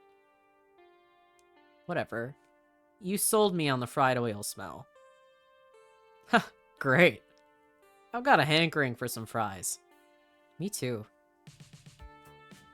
Teo and I continued our conversation as we walked over to the closest food vendor, tucked away within one of the many expo halls. Starving, we each ordered the biggest serving of fries. And when we both sat down to enjoy our fried potato delicacies, we instantly realized that one order would have been sufficient to feed us both. We both laughed happily at our mountain of fries. It's a fry folly. There's no way we can finish this all. Teo, if we set our hearts and stomachs to the task, we can conquer them all. Together with you, we can conquer anything. We came damn close to finishing our food. But in the end, the tasty potatoes reigned supreme. With our hands resting on our bellies and groans leaving our lips, we waddled away from the table we shared. Hey, thanks for spending the whole day with me. You know, I had a ton of fun. You know what? I did too. Maybe we'll do it again sometime? I'd be up for that. Call me whenever you like. I lean over and give Teo a quick hug. He stands still, somewhat stunned by the whole situation. I turn away before he can see my cheeks blush. They just have so much more chemistry right now. What is the deal? It should be equal. All in all, a successful day. Beep beep. You have a new text message. Operation Hot Dog Takedown, mission complete. Oh yeah, it's right there. Asset extracted and heading home for a leisurely bath and some meat and some anime. Huh? She hacked the video signs and snuck away. Good work. Look at the screens. Our flyer's airing there now. Wow, I didn't know Ashley was a hacker. Maybe we should swap tips. I'd like the Funplex to commit fewer felonies rather than more, Iris. Ah, okay. Right, time to head home. I promised I would meet Juniper just outside the main exit of the hall, and that's exactly where I was headed. The rush of fresh air hit me as I pushed the double glass doors open. It was nice. Refreshing. It had a much better smell than the one I had been around all day. I didn't have to wait long until I saw Juniper. She bounced happily up to me. So, how was your first Max, Magnus? It was... fantastic. The amount of support I got from my friends today was amazing. I know I can always count on them, and I feel like we bonded closer as friends. I can't wait to go back next year. As to be expected with a convention. Although in your case, you really outdid yourself and got smacked with 300% of what anyone else would have, yeah? How do you figure? Well, most people drop by Max, play some games, maybe attend a panel or two, do some shopping. They're here to be catered to. You, on the other hand, were doing the catering. And like any good caterer, that means spinning plates and doing 12 different things at once. You found interesting ways to push Funplex FunFest and promote the Funplex as a whole. You worked your butt off to do it. So rather than attending Max, you were Max. Sure feels that way. I'm totally drained. Ooh. I kinda envy you, you know? It sounds like you had some great adventures today. Other than designing that flyer. I didn't do that much beyond playing a few games and buying cute t-shirts and stuff. But let me tell you, they are really super cute shirts. I'm glad I could support you though, even if it was just, you know, by doodling up a flyer. Hardly a doodle. You did great work designing it. Hey, don't sell yourself short. That flyer looked super professional. I mean, no fun Comic Sans, but still pretty cool. Thank you. I really enjoy doing stuff like that. I don't exactly get a lot of opportunities at the office to express myself. Okay, let's get home and get some real rest. We've both earned it. In fact, I'd say we took it. Juniper, don't. To the max. Ah. Hee hee. It feels like it's unbalanced. You know what I mean? So much Teo. Not enough Gavin. After that moment, the rest of the evening was a blur. I knew that Juniper and I took the train back home, heated up some pizza bagels, and I safely made it into my comfy bed. I think I was still in shock. At the beginning of this day, I thought that no one was going to know about Funplex FunFest. We'd be stuck as a relatively unknown mom-and-pop arcade. But now it seems like the whole world knows. Which is great. But also pretty nerve-wracking. I sighed heavily, letting all my mixed emotions flow over me. There was no turning back now. What I set in motion will stay in motion. It can only get bigger and better from here. At least, that's what I'm going to keep telling myself as I drift to sleep. I'm proud of what I accomplished today, and I can't wait to tell everyone at the Funplex about all I've done. I hope they're proud of me too. And before I know it, Funplex Funfest will be upon us.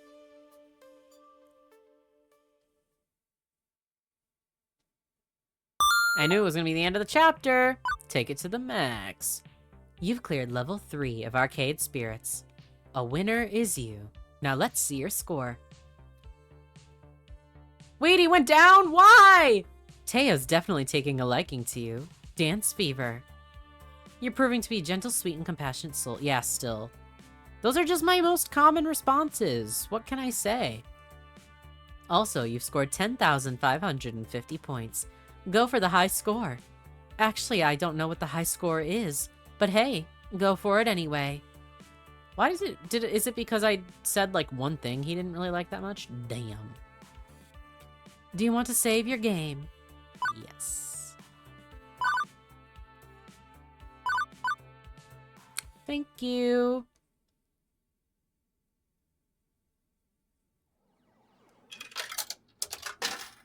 Okay. Can I go to the main menu? Sure can. Oh, I was like, is that music ever gonna fade out? Okay, well. My throat is very done. I need to not talk. I swear to God though, with visual novels, at some point I always end up making like a 5-hour video somehow. Like I just play for like 5 hours in a row, and I don't know how I do that. When like I can do a few hours and I'm like, ugh. But yeah, I have to stop. My throat hurts. I need more tea. And I just need to not speak.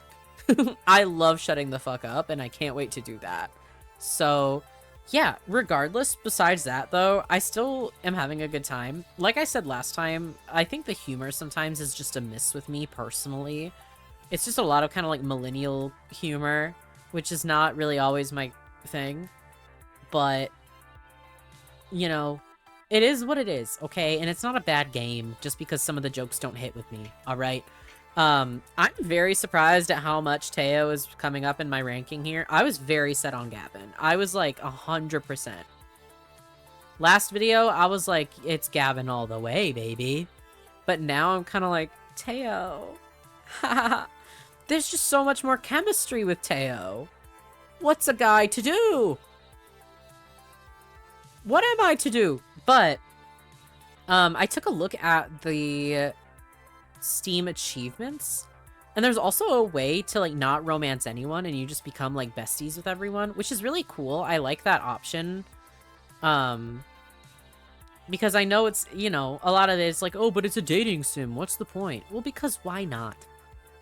Because romantic people do exist. I am not one of them. But I like that, where it's like there is the option to just be like, everyone is my friend. Like, I think that's cute, okay? Even though it's not my thing and I love romance, I think that's cute that that's an option. But, otherwise, yeah, we'll see where it goes. I don't know who I'm gonna end up choosing. Usually, once I find a romance option, I'm like, it's this person, and that's it. Like, eventually, like, when I was playing Dragon Age Veilguard for the first time, at first I was like, oh, Lucanus is kind of good, but then I was like, oh, Davrin. Davrin is it. The minute I saw Davrin, I was like, sold. You got me. But this one I'm very torn now. I'm like 50-50 now. So I guess we'll have to see how it goes. But having a good time. I don't know when I'll play more. I hate to make promises to be like, I'll play it very soon, because it just depends on if I have the energy. Sometimes I can't because I get a lot of headaches, okay? Truth be told, I fuck with headaches against my will a lot. I'll just wake up with headaches sometimes. So if I'm feeling good and I have enough energy and stuff, I hope to play more very soon. But this is what you got today. So, yeah, thank you so much for watching. I really appreciate it, especially if you made it this far. If you did make it this far, it would really be cool if you subscribed. That'd be really awesome and very cool. It would mean a lot to me. It means a lot to me. Very awesome and cool. Otherwise, you can go ahead and like the video if you liked it. Share it with everybody and everybody if you so choose. I also have a book out in ebook form, audiobook form, and as a paperback now. It's available in so many goddamn places. It's available on the Barnes & Noble website, Amazon. It's available on whatever the fuck Apple Books does. Is that what it's called? I don't know. I don't use, like, Apple Music and stuff, you know? But yeah, it's out pretty much everywhere. It's in my link tree that's down in the description. So if you like gay romantasy, two gay vampires who get together early on and deal with the events of the story together, then it might be for you. But otherwise, yeah.